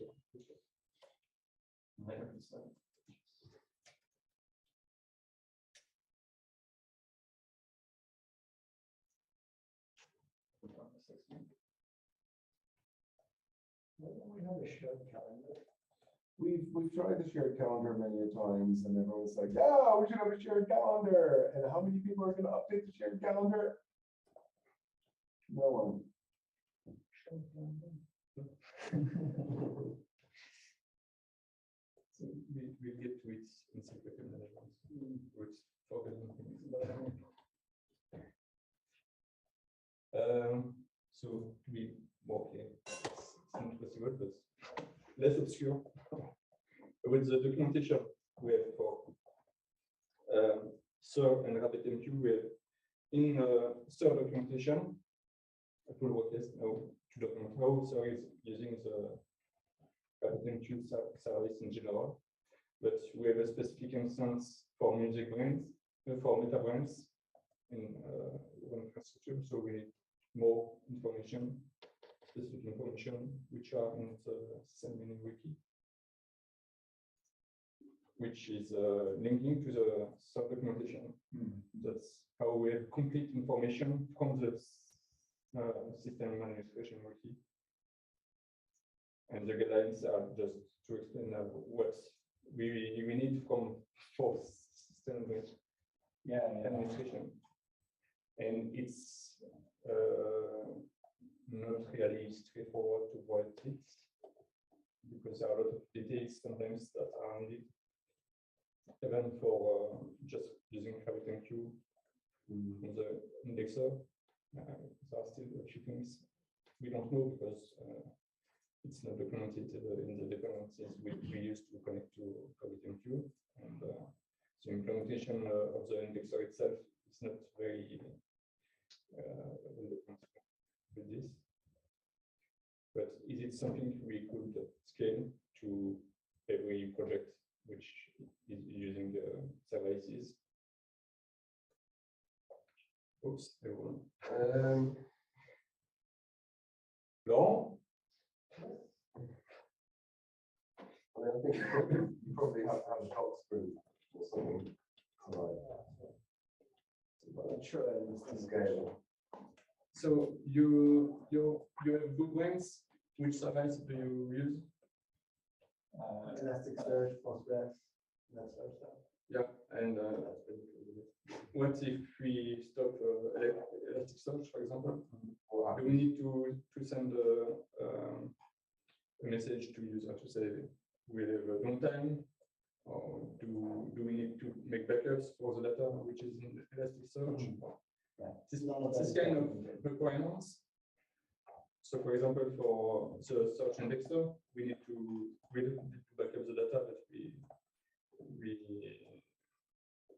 cannot back up the data. There's actions that need to be. We cannot back up the data. We have to move to another instance. We cannot just delete it. It's documenting the dependencies between the different services. And then as part of that, it's documenting what the impact of each of those services, if one were to go down, how that would impact the system as a whole, and also documenting what to do in case of X possible situation which is foreseen. That's very clear for me to understand. I had another title for this topic was how not to panic when things go wrong. Yes. I was going to say, documentation. oh shit, RabbitMQ has gone away. There's a lot of unknowns, and I think that what I think is key to understand is that in a complex system that we have with complex interdependencies, it's never going to be feasible to document all the different dependencies and failure modes, but you do need to do the most obvious ones, like interdependencies. Yes, and just try and think about how things might fail, because you never get things fail in ways that you never anticipate, but that's kind of rare, so it's like, if X happens, what do we have to do? And also, like you were saying, it's about the data as well. So if you need to move something and restart it on another server, what data do you need to, what do you need to actually shift over or not? Does it make sense for us to maybe make something like a shared Google spreadsheet that lists the containers we have? And then, it's not too dynamic. It's too dynamic. This has one ongoing project. Yeah, we did start working on it, and it's on me that I can finish it. Yes. Or do we do this self-documenting where we put some element in the Docker container where it's this the readme? Yeah, it's something Right, more. and then if one of us was like, fuck, I need to move this thing because Triller's on the last leg, I need to move it, let me go read the readmes for all the containers that are on this machine. And Yeah, and Well, but you still have to write it somewhere. So the things that are there. but if it's still integrated into the development environment or make it a requirement for the developer's environment, it's more likely to get done. But your question was very interesting. That's you don't see exactly why. It's something we don't need when, as a developer, we are doing the deployment and the maintenance by ourselves. Just allows to it's running in the infrastructure with other projects, so we can share same instance or servers or. So were you asking why do we need it? I was just saying I wouldn't answer the question. Oh, okay, yeah. It kind of serves multiple purposes as well. Not only is it for like DR situations, but also it helps DR. disaster recovery, but it also helps for people to be able to understand how systems work, because like you were saying, there's a lot of kind of single points of failure, effectively like human single points of failure, because certain people only know how things work, and that leads to them only being the ones to be able to sort of like deal with issues, or if, as Alison says, we need to move something from X to Y, like there's only one person that knows what that actually entails. I mean, I think we just came up with a perfect solution just a minute ago. Like, if we write no more bugs, how would we just say we're not allowed to have any more crashes? Yes. Yeah. No more crashes. Right, we're done, onward. Yeah. Sorry, who was working with you on it was actually. Yeah, it's right. I mean, maybe that's worth someone jumping on. Like I've had thoughts about this as well, so maybe I could jump on board this sort of for a week or so. That's only one small technical part. It is one small technical part, but I think it's starting to bring visibility to this kind of stuff. Rob, because I don't think you know what we're talking about. So I proposed that we create a internal web page that was like a data tables type thing, where it was up to date, relatively up to date, say 5 minutes, where you could look and see what Docker images are running on which server. Would it make sense to have registrator do this automatically?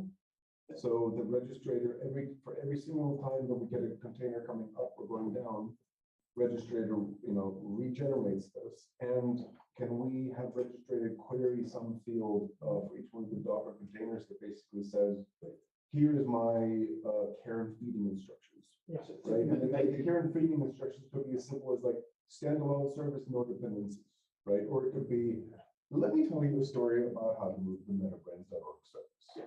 Right. So maybe not that exact implementation, but that's exactly what we. Big thumbs up, because the second you mentioned, Google spreadsheet, we started working on that, but we never finished it. It's like, well, the next logical thing is that's going to go out of date in a second. No, it's a dynamic system. We started working on, but never finished the dynamic system. Yes. Okay. But, Yeah, then we should definitely finish it. All right, guys. yeah, I had nothing to do with it. Yeah, so I'll take the blame, but not progressing any further. Anyway, I mean, there's lots of containers, especially Lucifer and I, like constantly, let's get this going, let's try this. And we're just like working on the wall to see what sticks. That was like us when the last time we had a trill outage, we were like, oh, let's just move MetaBrainz.org. And it wasn't until you came on and saying, oh god, replication packets aren't working, and it's on the hour. Yeah. Like nobody had thought of that. Yeah, it's just not documented, right? And it's only stuck in my head. Which is why I like these documentation sprints, because they make me listen. Sure. Okay, so we need to, if we're going to do it via like service registration. Yeah, it's. This thing I did is written in Ruby and. The thing is, service registrator element depends on levels on containers. So what we could do for making the dynamics is to provide extra levels. Yes, I agree. Yeah. So we could add another saying, okay, the services depending on, I don't know, whatever.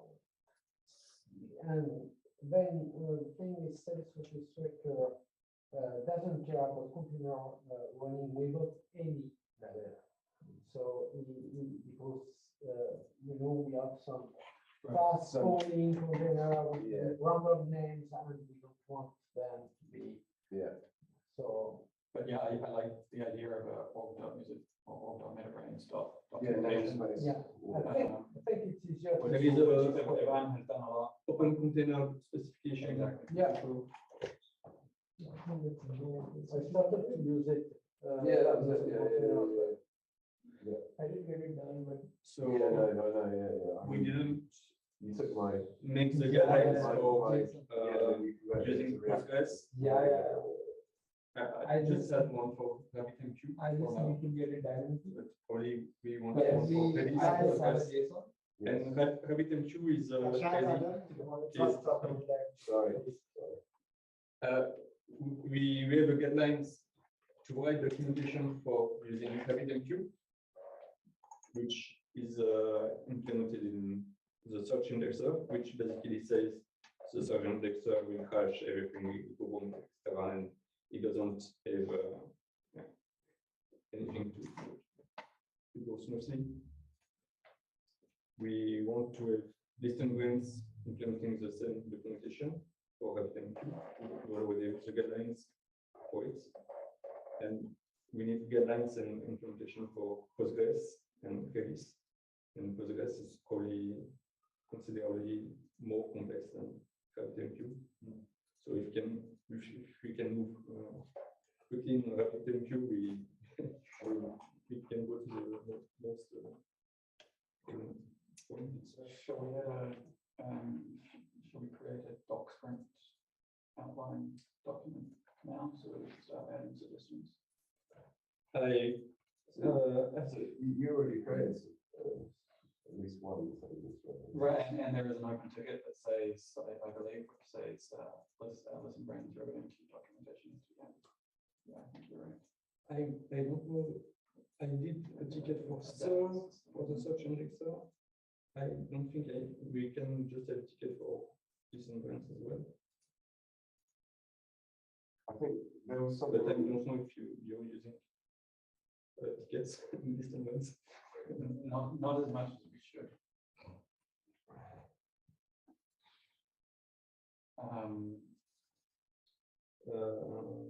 Yeah, there is a ticket. Maybe doesn't. So it's unassigned. Obviously. Sorry, which number is it? 8 yes.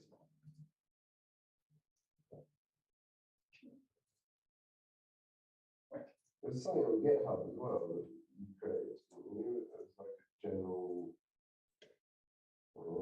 best practices. I think it's security as well. Or was that Google Doc? Read it as well. Yeah. I don't know if I'm getting confused, but we were talking about this post from file nightmare. And there is there is another part of dependencies you mentioned, interdependencies. Yeah. Which is it's all interconnected. Something we can figure out by the documents. Because it's more complicated. Trying to find that.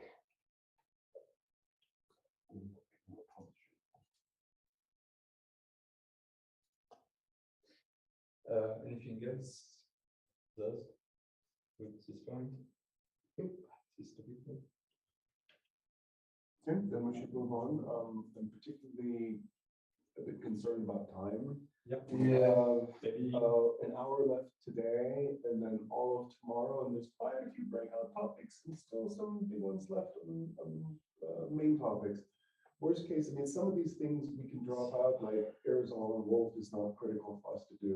We can do that on Monday. Prometheus endpoint service metrics we can push, but I think we should try and be focused about getting a few more topics knocked out. Breakout topics? Let's do the breakout topics tomorrow. I think we should. So we did from project dev to infrastructure. We're done with that. So let's dovetail and do security, security management and best practices. And that way we sort of get the security topics now. Okay, so several different aspects of security. There's how we manage passwords, for example. It's not something we can make progress quickly on.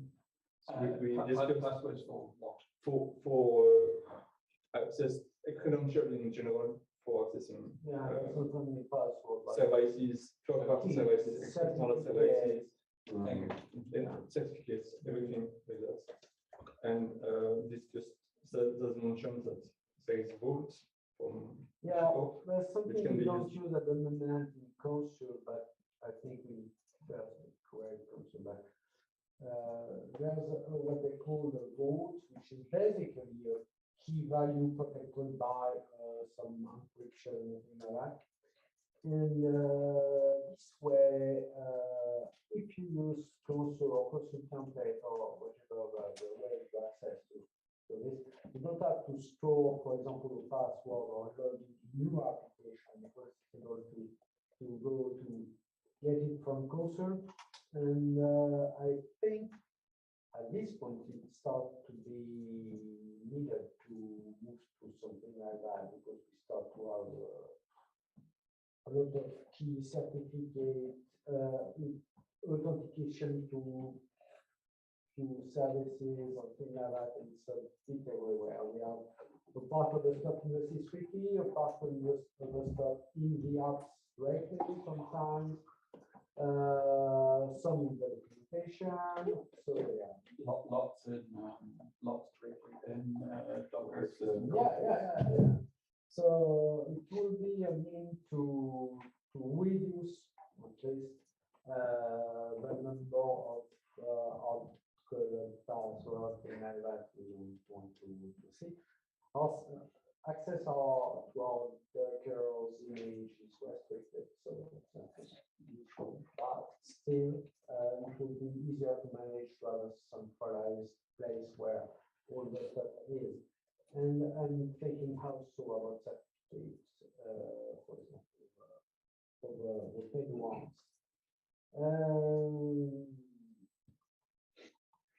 Now, there are alternatives to Console support. So we may perhaps check those first before deciding what to do. But since we are using Console, it's the right thing to do. But perhaps a better solution. just something we can do later on. So just to mention that we didn't forget about it. It's not the time to move on. That's why the infrastructure change with Console and are quite important because it allows us. We have a way to do first, and the thing is, we have to finish one single thing to be able to manage all server at once. Then upgrade of all Console will be easier.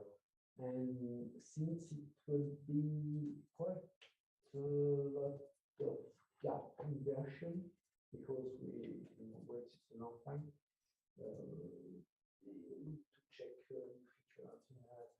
Could be some problem. I guess few things in, so that is what. And another aspect on security was alerts management. How do we deal with security advisories on dependencies we are using? And once again, everyone's done a great job of setting this all up on Jira, and we have certainly I have done a great job of ignoring it all. Yeah, I forgot about it as well. At the very least, for admins, I'll correct. So I'm an admin on GitHub, and others might not be. I don't know if it's only set to admins or people with right access. Often now, when you push to GitHub, if there is open security advisories on the repository, it will notify you in the text that it prints out when you do a push. Which I also very carefully just avoid reading. But at least there is some visibility there, and for some people who are pedantic about removing warning messages. Pedantic in this group? I mean, it's been known to happen. GitHub does have some pretty good features in that. I mean, does Python packages, doesn't it? Now, there's obviously does JavaScript. There's like always about 10,000 packages that are available. So They help. yes, The automated thing does. Yeah, like, calls a little bit. yes, yeah. So we currently have 231 tickets about security of them. 239. But I would say many of them are outdated because they've been duplicated by Yes. So like take one down off the wall, fix it, And and you have 250 it's problems on the wall. It's not that because some alerts. So actually, how it works when there is a security alert reported by GitHub, we have a webhook which is creating a ticket in Jira, and sometimes when the alert is resolved, it's not closed in Jira.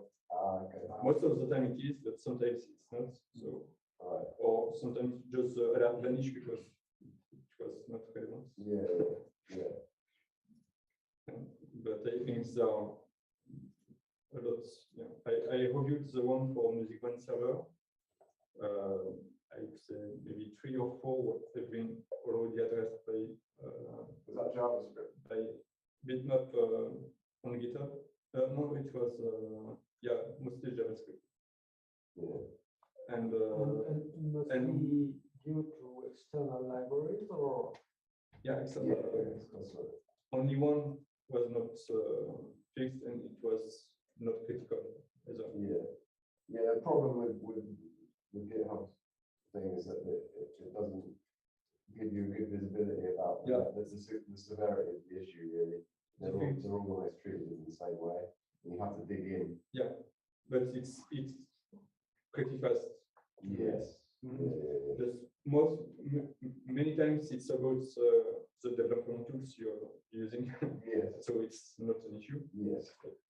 Could we just Slacker's advocate for a second and simply say that I think we have some really severe security things happening, whether Jira or Log4j, that shit hits the fan in a big way and we all find out about it.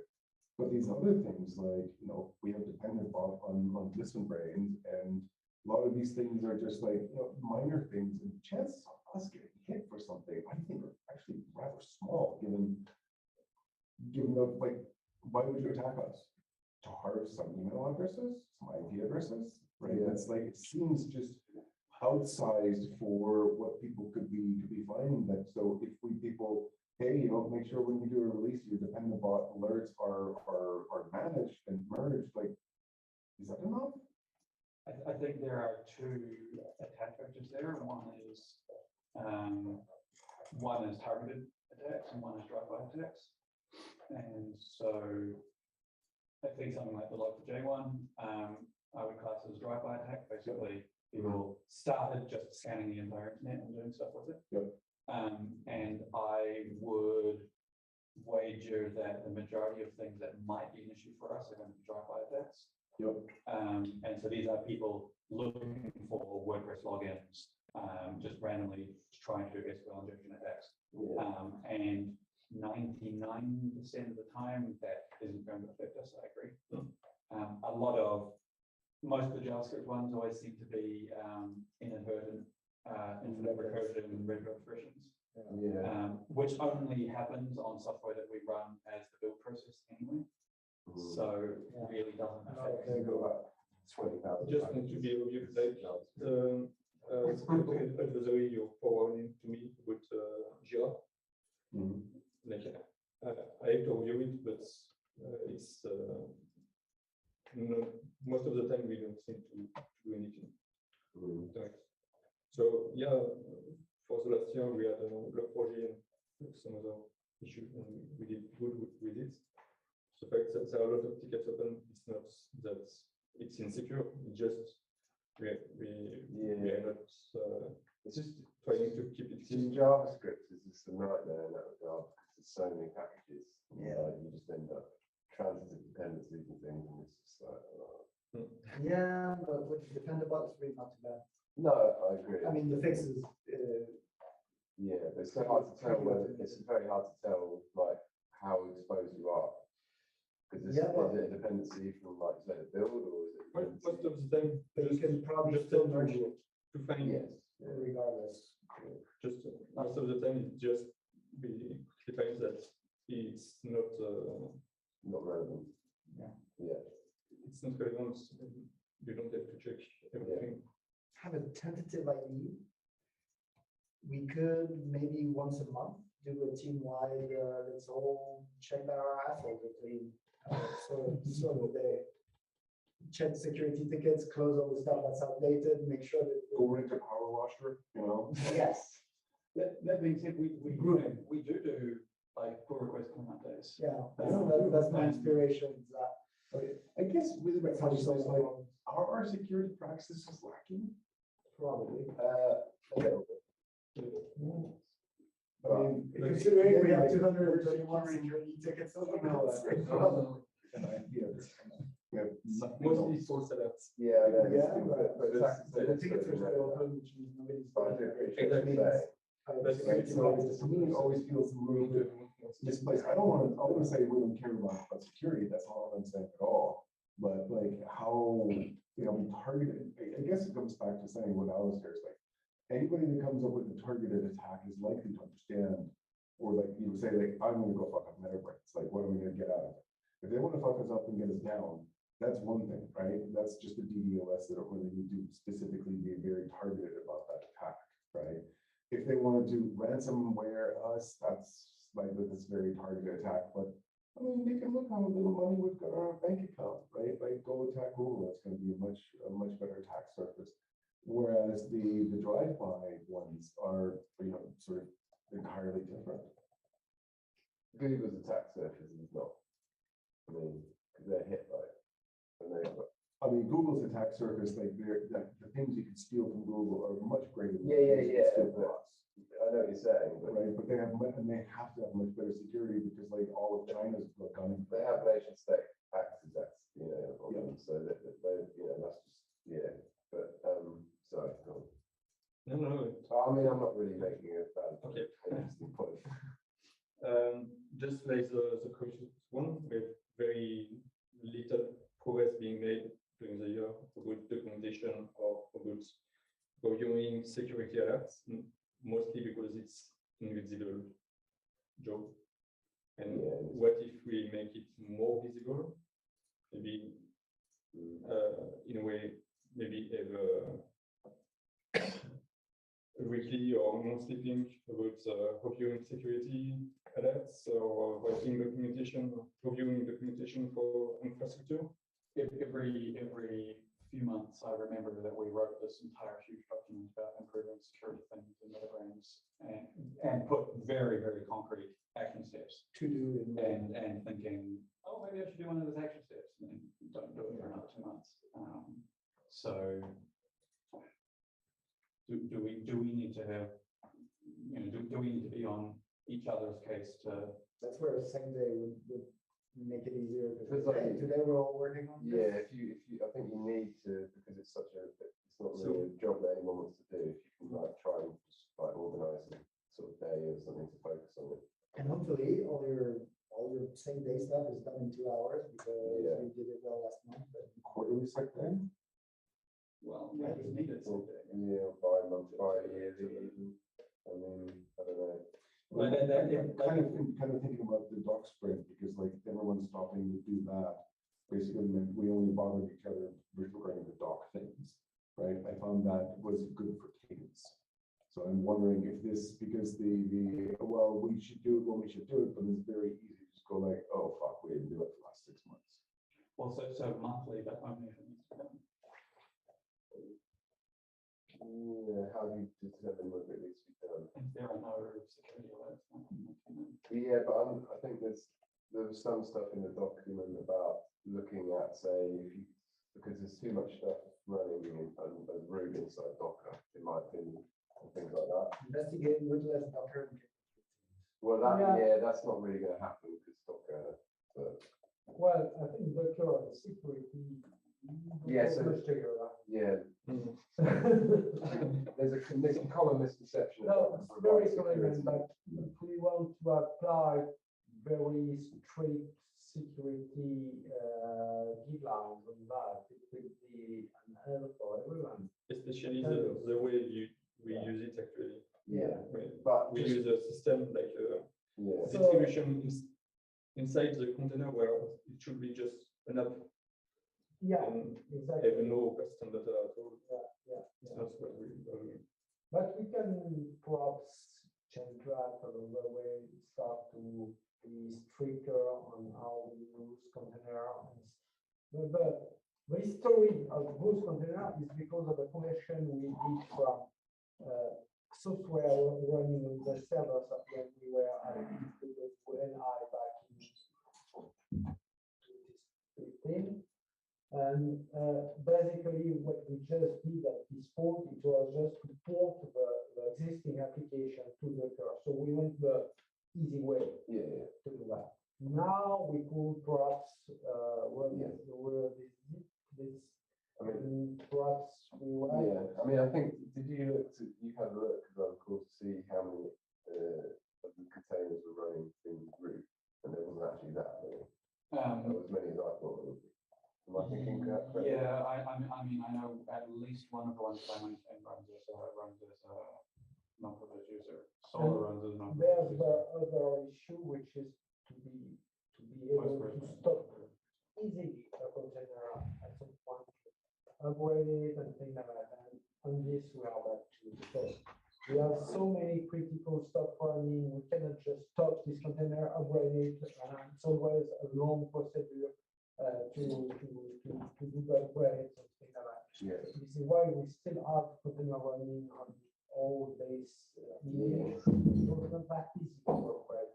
Yeah. So yeah, my opinion is that Docker is that's a weak point of Docker. Yeah, totally agree. Yeah. And yes, don't think even if you run software as user in Docker, don't think Well, yeah, but exiting the jail, the Docker is supposed to create around the software is likely very tricky. Yeah.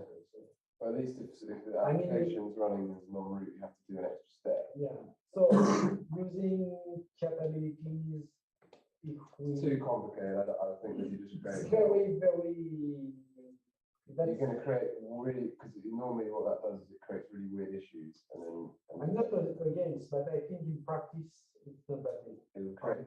I think it's time to move this to a breakout because we've got 2 people carrying on a discussion and we've got 3 people switching off at the beginning of the topic.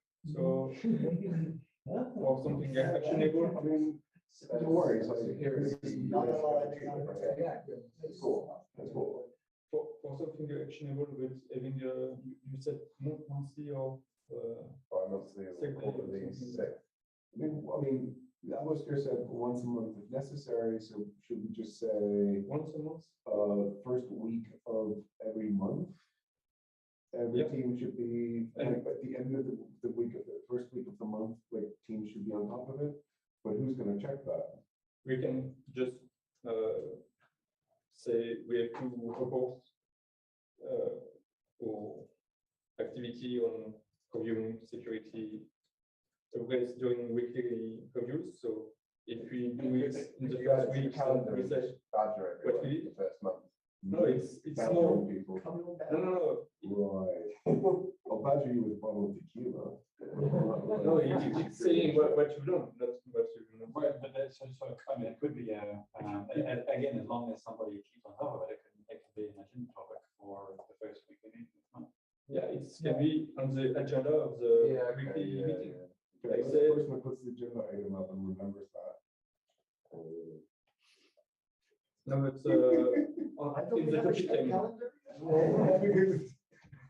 That's what I thought. I mean, if we want to create yet another shared calendar, by all means, let's go do that, and then we'll collectively, agree to ignore it and be done with it. But then we can say we have a shared calendar, at least that won't be an issue anymore. Yeah, onward, let's be done with this topic. Yeah. Once a month, beginning of the first week, all teams should deal with their security alerts. Thus, onward.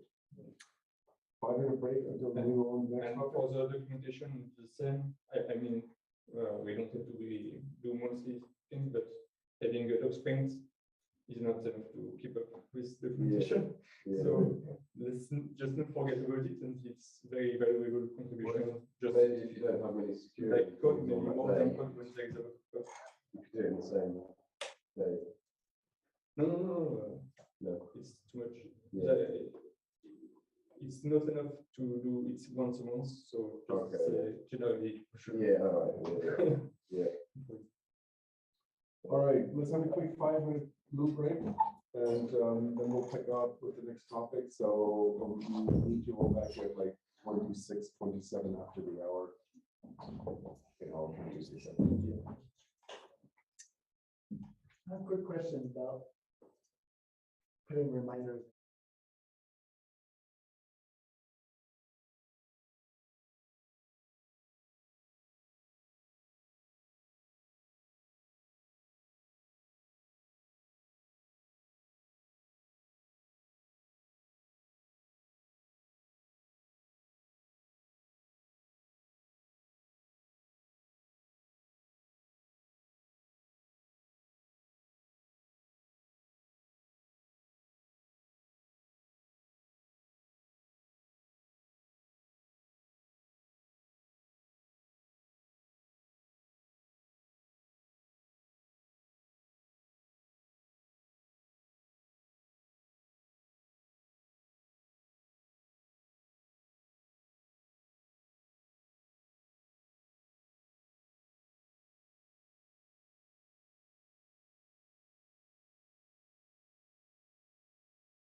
beer. Well, Raspberries.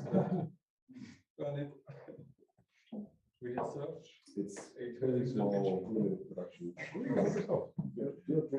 so we're gonna have to look up the- So your drinks cabinet must be amazing. Have you seen his drink turbo? No, I've heard. So should anybody interested in having drinks at my house tomorrow? Yay! And should I set up the goddamn robot? Yay! That's not gonna end well, you all realize, right? Part of the attraction. All right, 6 o'clock tomorrow, 6 o'clock Sunday. No, not Sunday, 6 o'clock Monday. Yeah, because we have to do the reservation. Yeah, We're yeah. gonna make it bust the I robot. mean, the robot just changes the equation with lemon drops. Lemon drops are good because you can control the strength and sweetness and all those things. It's a good example. Yeah. Right. Cocktails at my house Add it to on the agenda. Monday. It's gonna be a hangover Tuesday.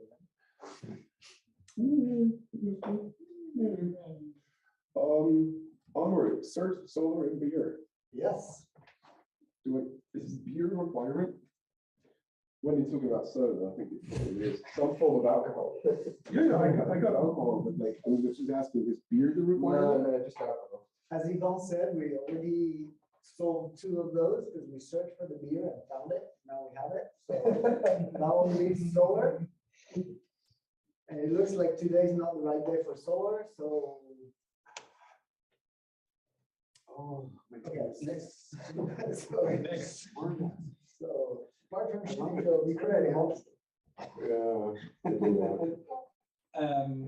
I guess that was me on the list. Yep, I think I proposed it. Yes, you answered down. I'm not actually sure exactly how much there is to talk about, so maybe we make it quick. One item that we've been discussing slowly, I touched solar about a week ago, and that was a really bad idea because now people know how much I know about solar.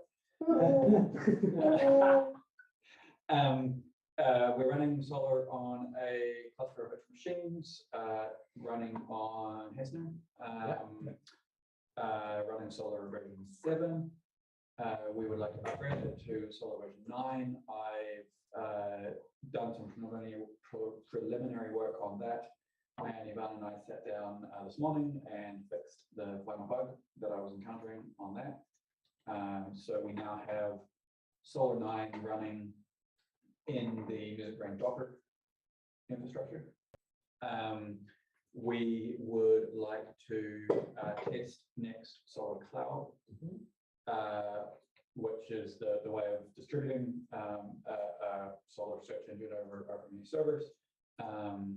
Zest would like to consider running that on physical machines instead of virtual machines. We can do a test on this one that I think that we use. These are virtual machines that we're happy to, they don't need to be in the cabinet, right? On our switch. No. So in that case, we could even find, I mean, these are fairly expendable nodes, yes? Expendable in terms of. Because like, if a machine just craps out on us, not a big deal. Theoretically, Solar Cloud should distribute remaining And requests. if- We can bring up a new one. And if we have a node that's more important than other nodes, which I hope we don't have, then, so what I'm getting at is, for those, let's just go buy some servers that are falling off the back of the truck at Hetzner, the server auction servers. No setup costs, the prices tend to be low, quality is still quite good. So Is that would be my, Zookeeper double master or? So is with Zookeeper, is there one node which is important or? Yeah, but it can change, and we need to have There's a a number of there's nodes to make an election. there's a node which is elected. Right, but it's elected, so if it. Selected. So if it goes down, we just elect another one. But then you need The at least main- 3. At least 3 nodes to make the election. You have to pre-notes. And we have 5 at the moment. We have 5 at the moment. because my impression is if we get a cheap ass server that fell off the back of the truck from Hetzner, there's gonna be so much more throughput than the VMs. Right? They write 3 search servers, probably 2 V5. intensive, so the definition are not great without. Because they're not dedicated. Yeah, right. So that's like, I mean, the dedicated hardware boxes and headsnut are just some of the best deals in the world. I mean, get a machine, bare metal, and it comes with unlimited bandwidth. Yeah, that's still hard to comprehend. So SOLR 9, I think I can continue to coordinate with Dan on that. And we can connect based on the information provided by now. For SOLR Cloud, I'm happy to coordinate with that on that. Karthik, you've done a lot of Server Python 3 upgrade work, is that correct? Karthik is writing something. Yeah, his mic's still. Yep. Oh, he's Now we hear you. So I think that's one of the things that has been on the list for a while. Karthik's done great strides in upgrading to Alchemy and all of that. So I think that's a thing that's going on the way.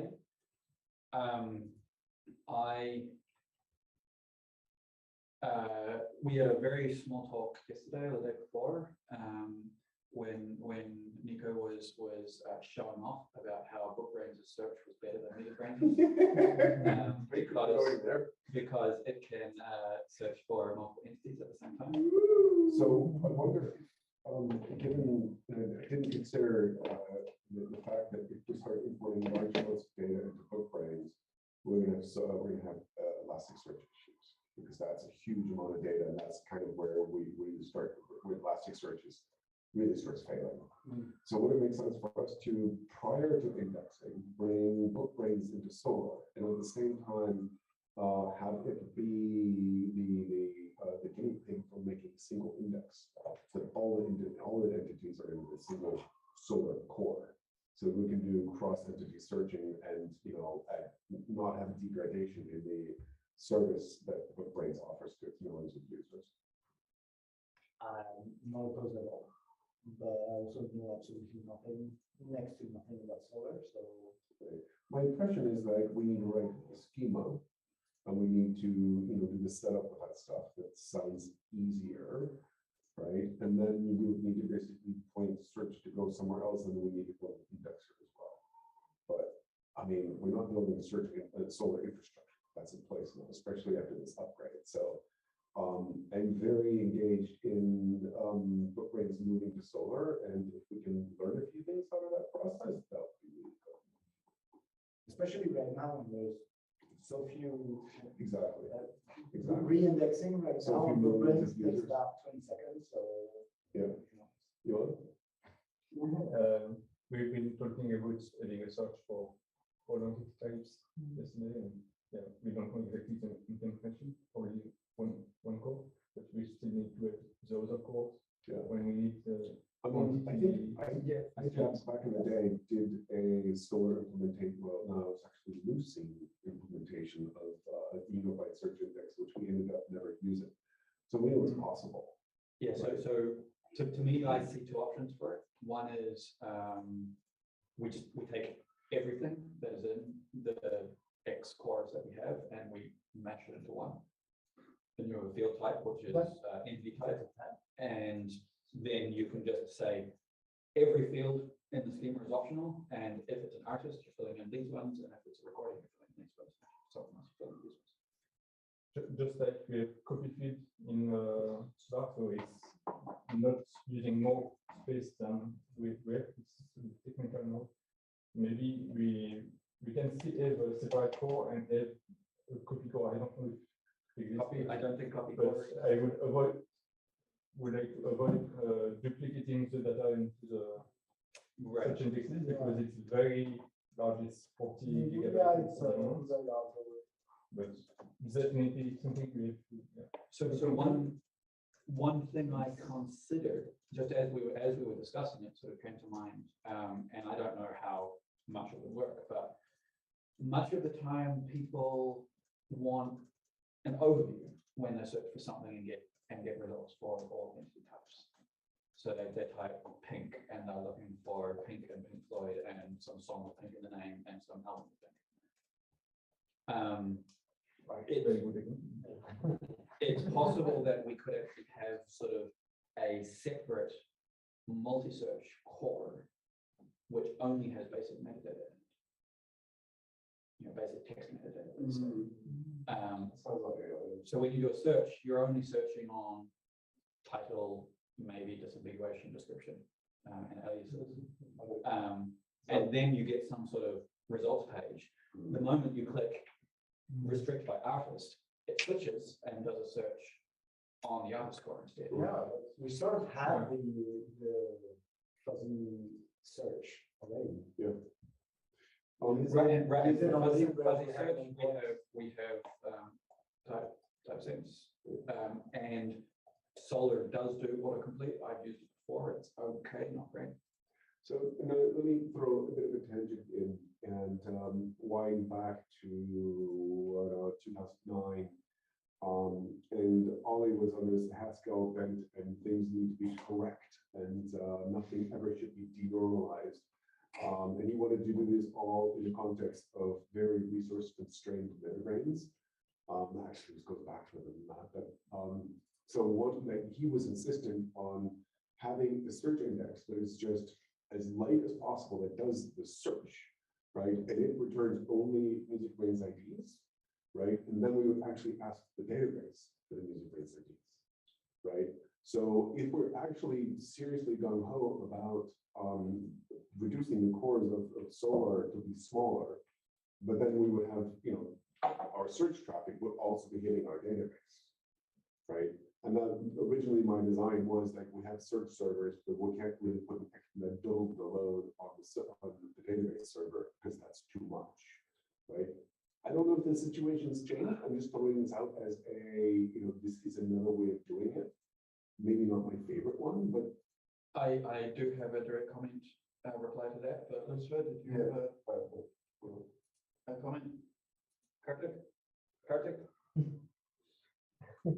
Yeah, I wanted to ask, was it mentioned that we need to store all the data in a single shard for unified search? Yes, so my idea, I mean, not a shard, but a core.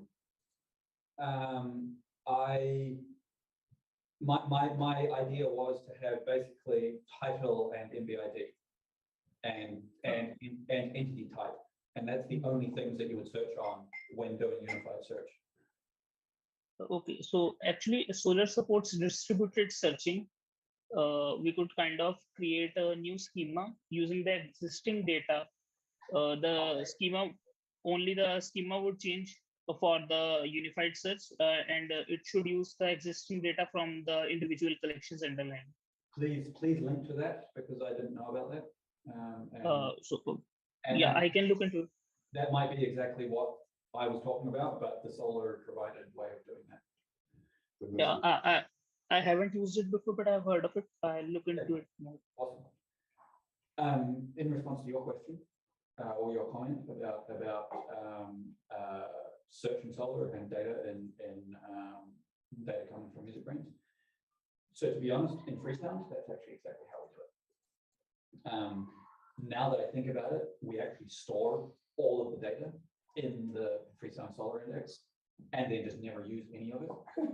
We only return IDs and then we go and query the IDs from the database. Our index is only 300 megabytes, so it's not that huge.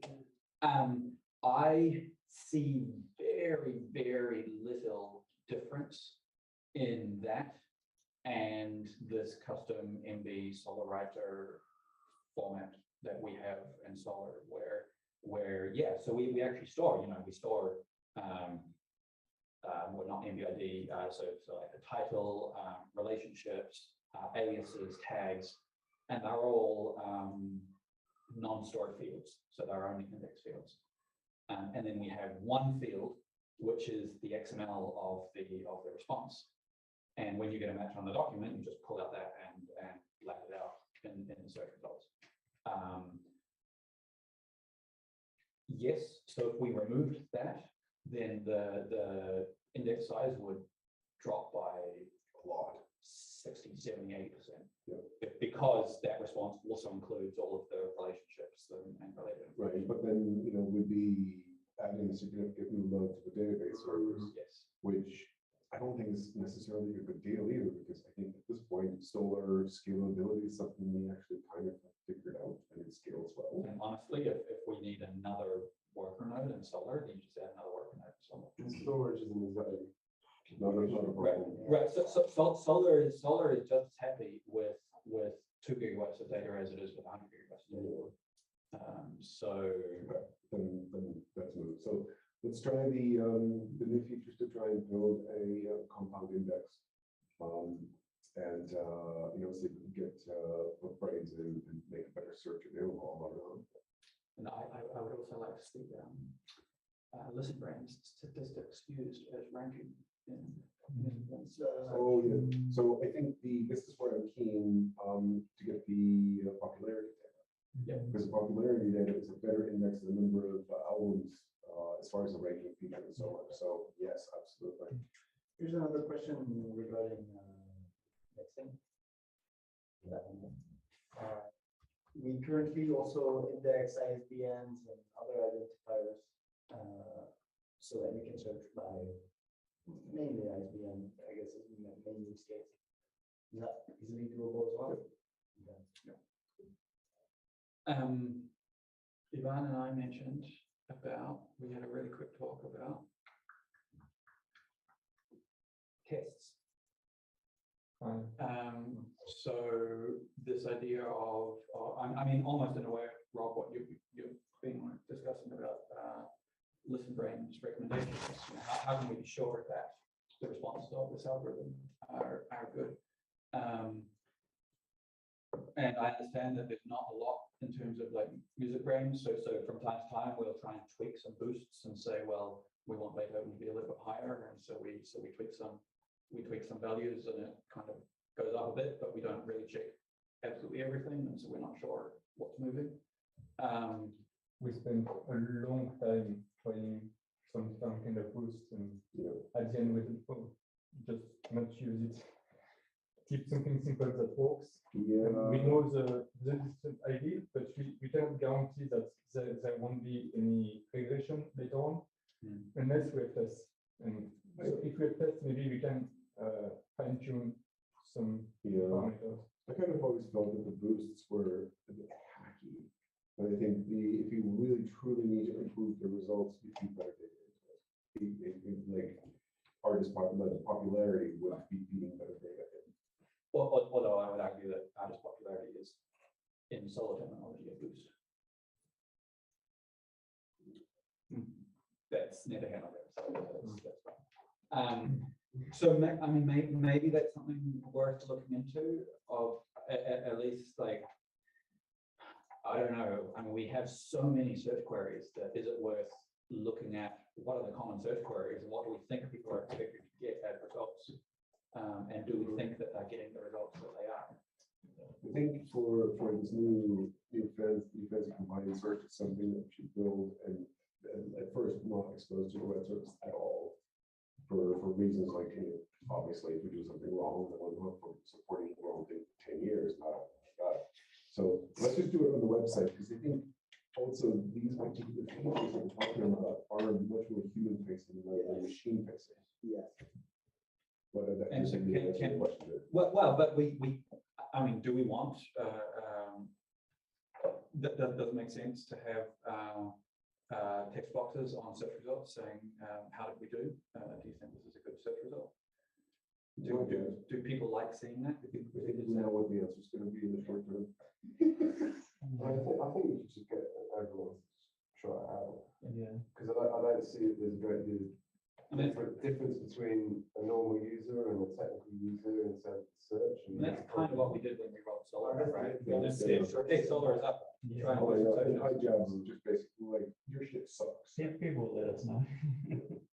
The search is pretty terrible. I mean, I'm frustrated with it too, right? Just find, having that actually from looking up a particular track in the database and getting its MusicBrainz ID, I actually use the labs.api, ListenBrainz.org, just like, before I said done, that's it. Well, Paste. at least you're staying with in-house, you know? Yeah. I know someone who's using Discogs. But yeah, it's kind of impressive. I think as a feature which display a small equal like points from MusicBrainz. So when you're searching on this code, Yeah, I you can can just find click any ID. So Is it worth? sorry. Is it worth taking into account? Like, do we want to look at how this does it? No, I mean, that's what I was thinking about when we were talking about this. You were showing the way that the search works. Yeah. And you basically, what they've done is they said, right, these are the 4 things that people search for. Artists, what is it, release, label, Yes. and then there's another one I can't think of. You don't need to put everything in the unified index. I think the main thing is to be able to find and to find a combination. If I look for Dark Side of the Moon by Pink Floyd, I expect to find Dark Side of the Moon by Pink Floyd. And if you search now on MusicBrainz, well, Dark Side of the Moon by Pink Floyd is an artist, nor it is a title, so it doesn't fit anywhere. So you can do this search.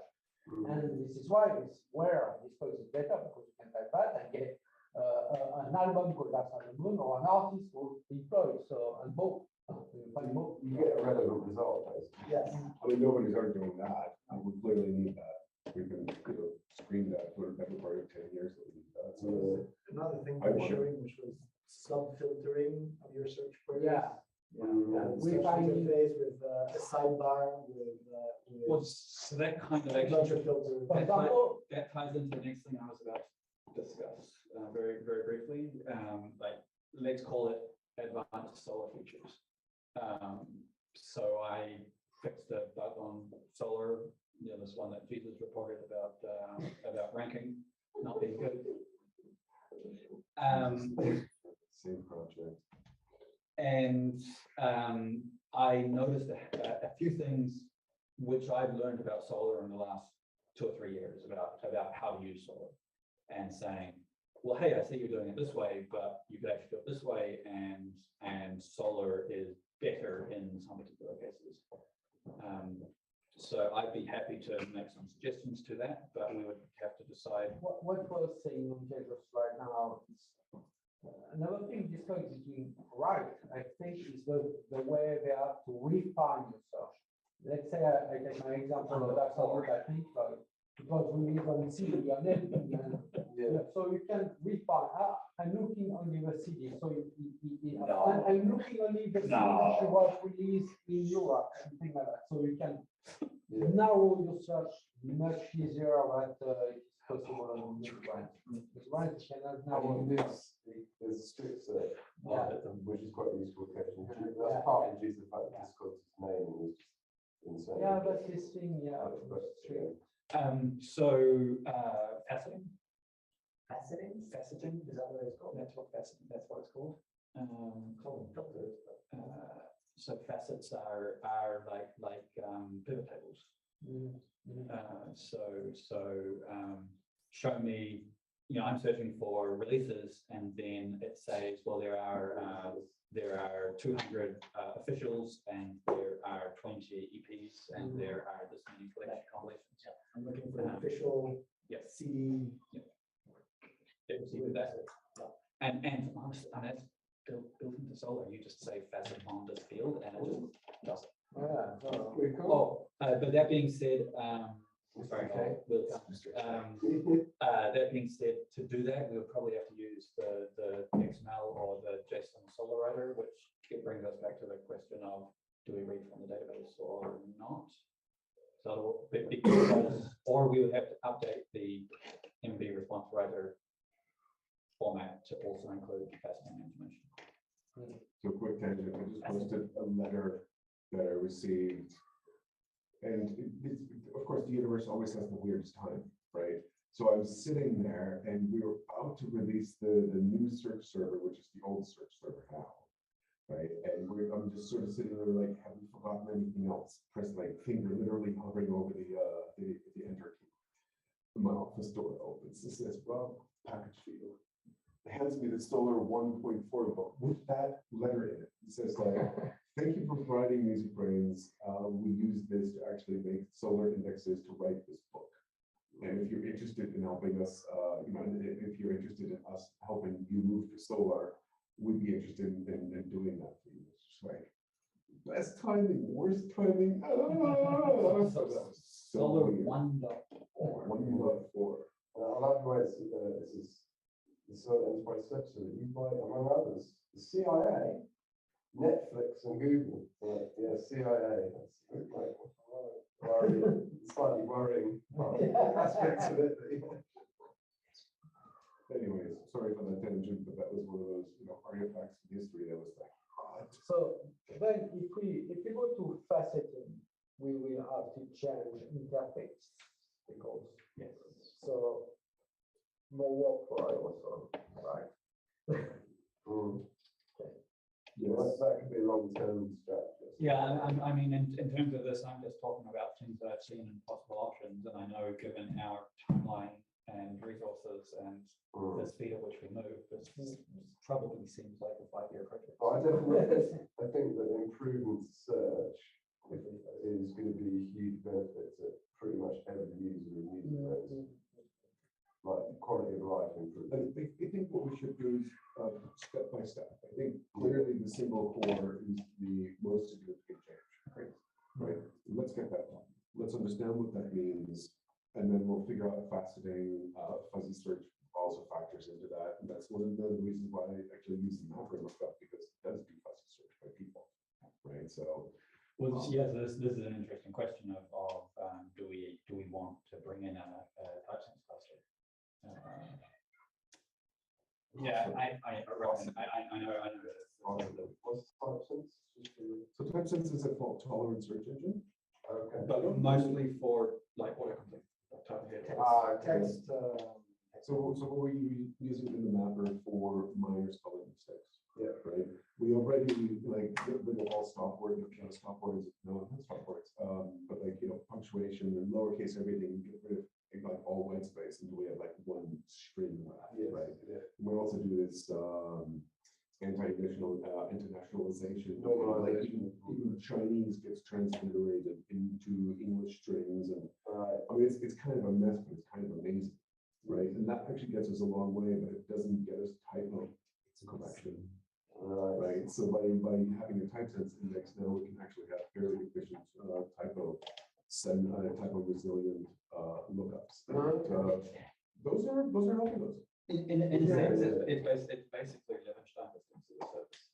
And in the ListenBrainz services page, we can even tell you to what level we have hits that are being resolved through that index as opposed to the other ones. Right. And it's like 8% or something like that, but it's 8% will be picked up when we didn't before. It is 1 minute to 7. It's actually just turned 7. Yep. Ivan, finish.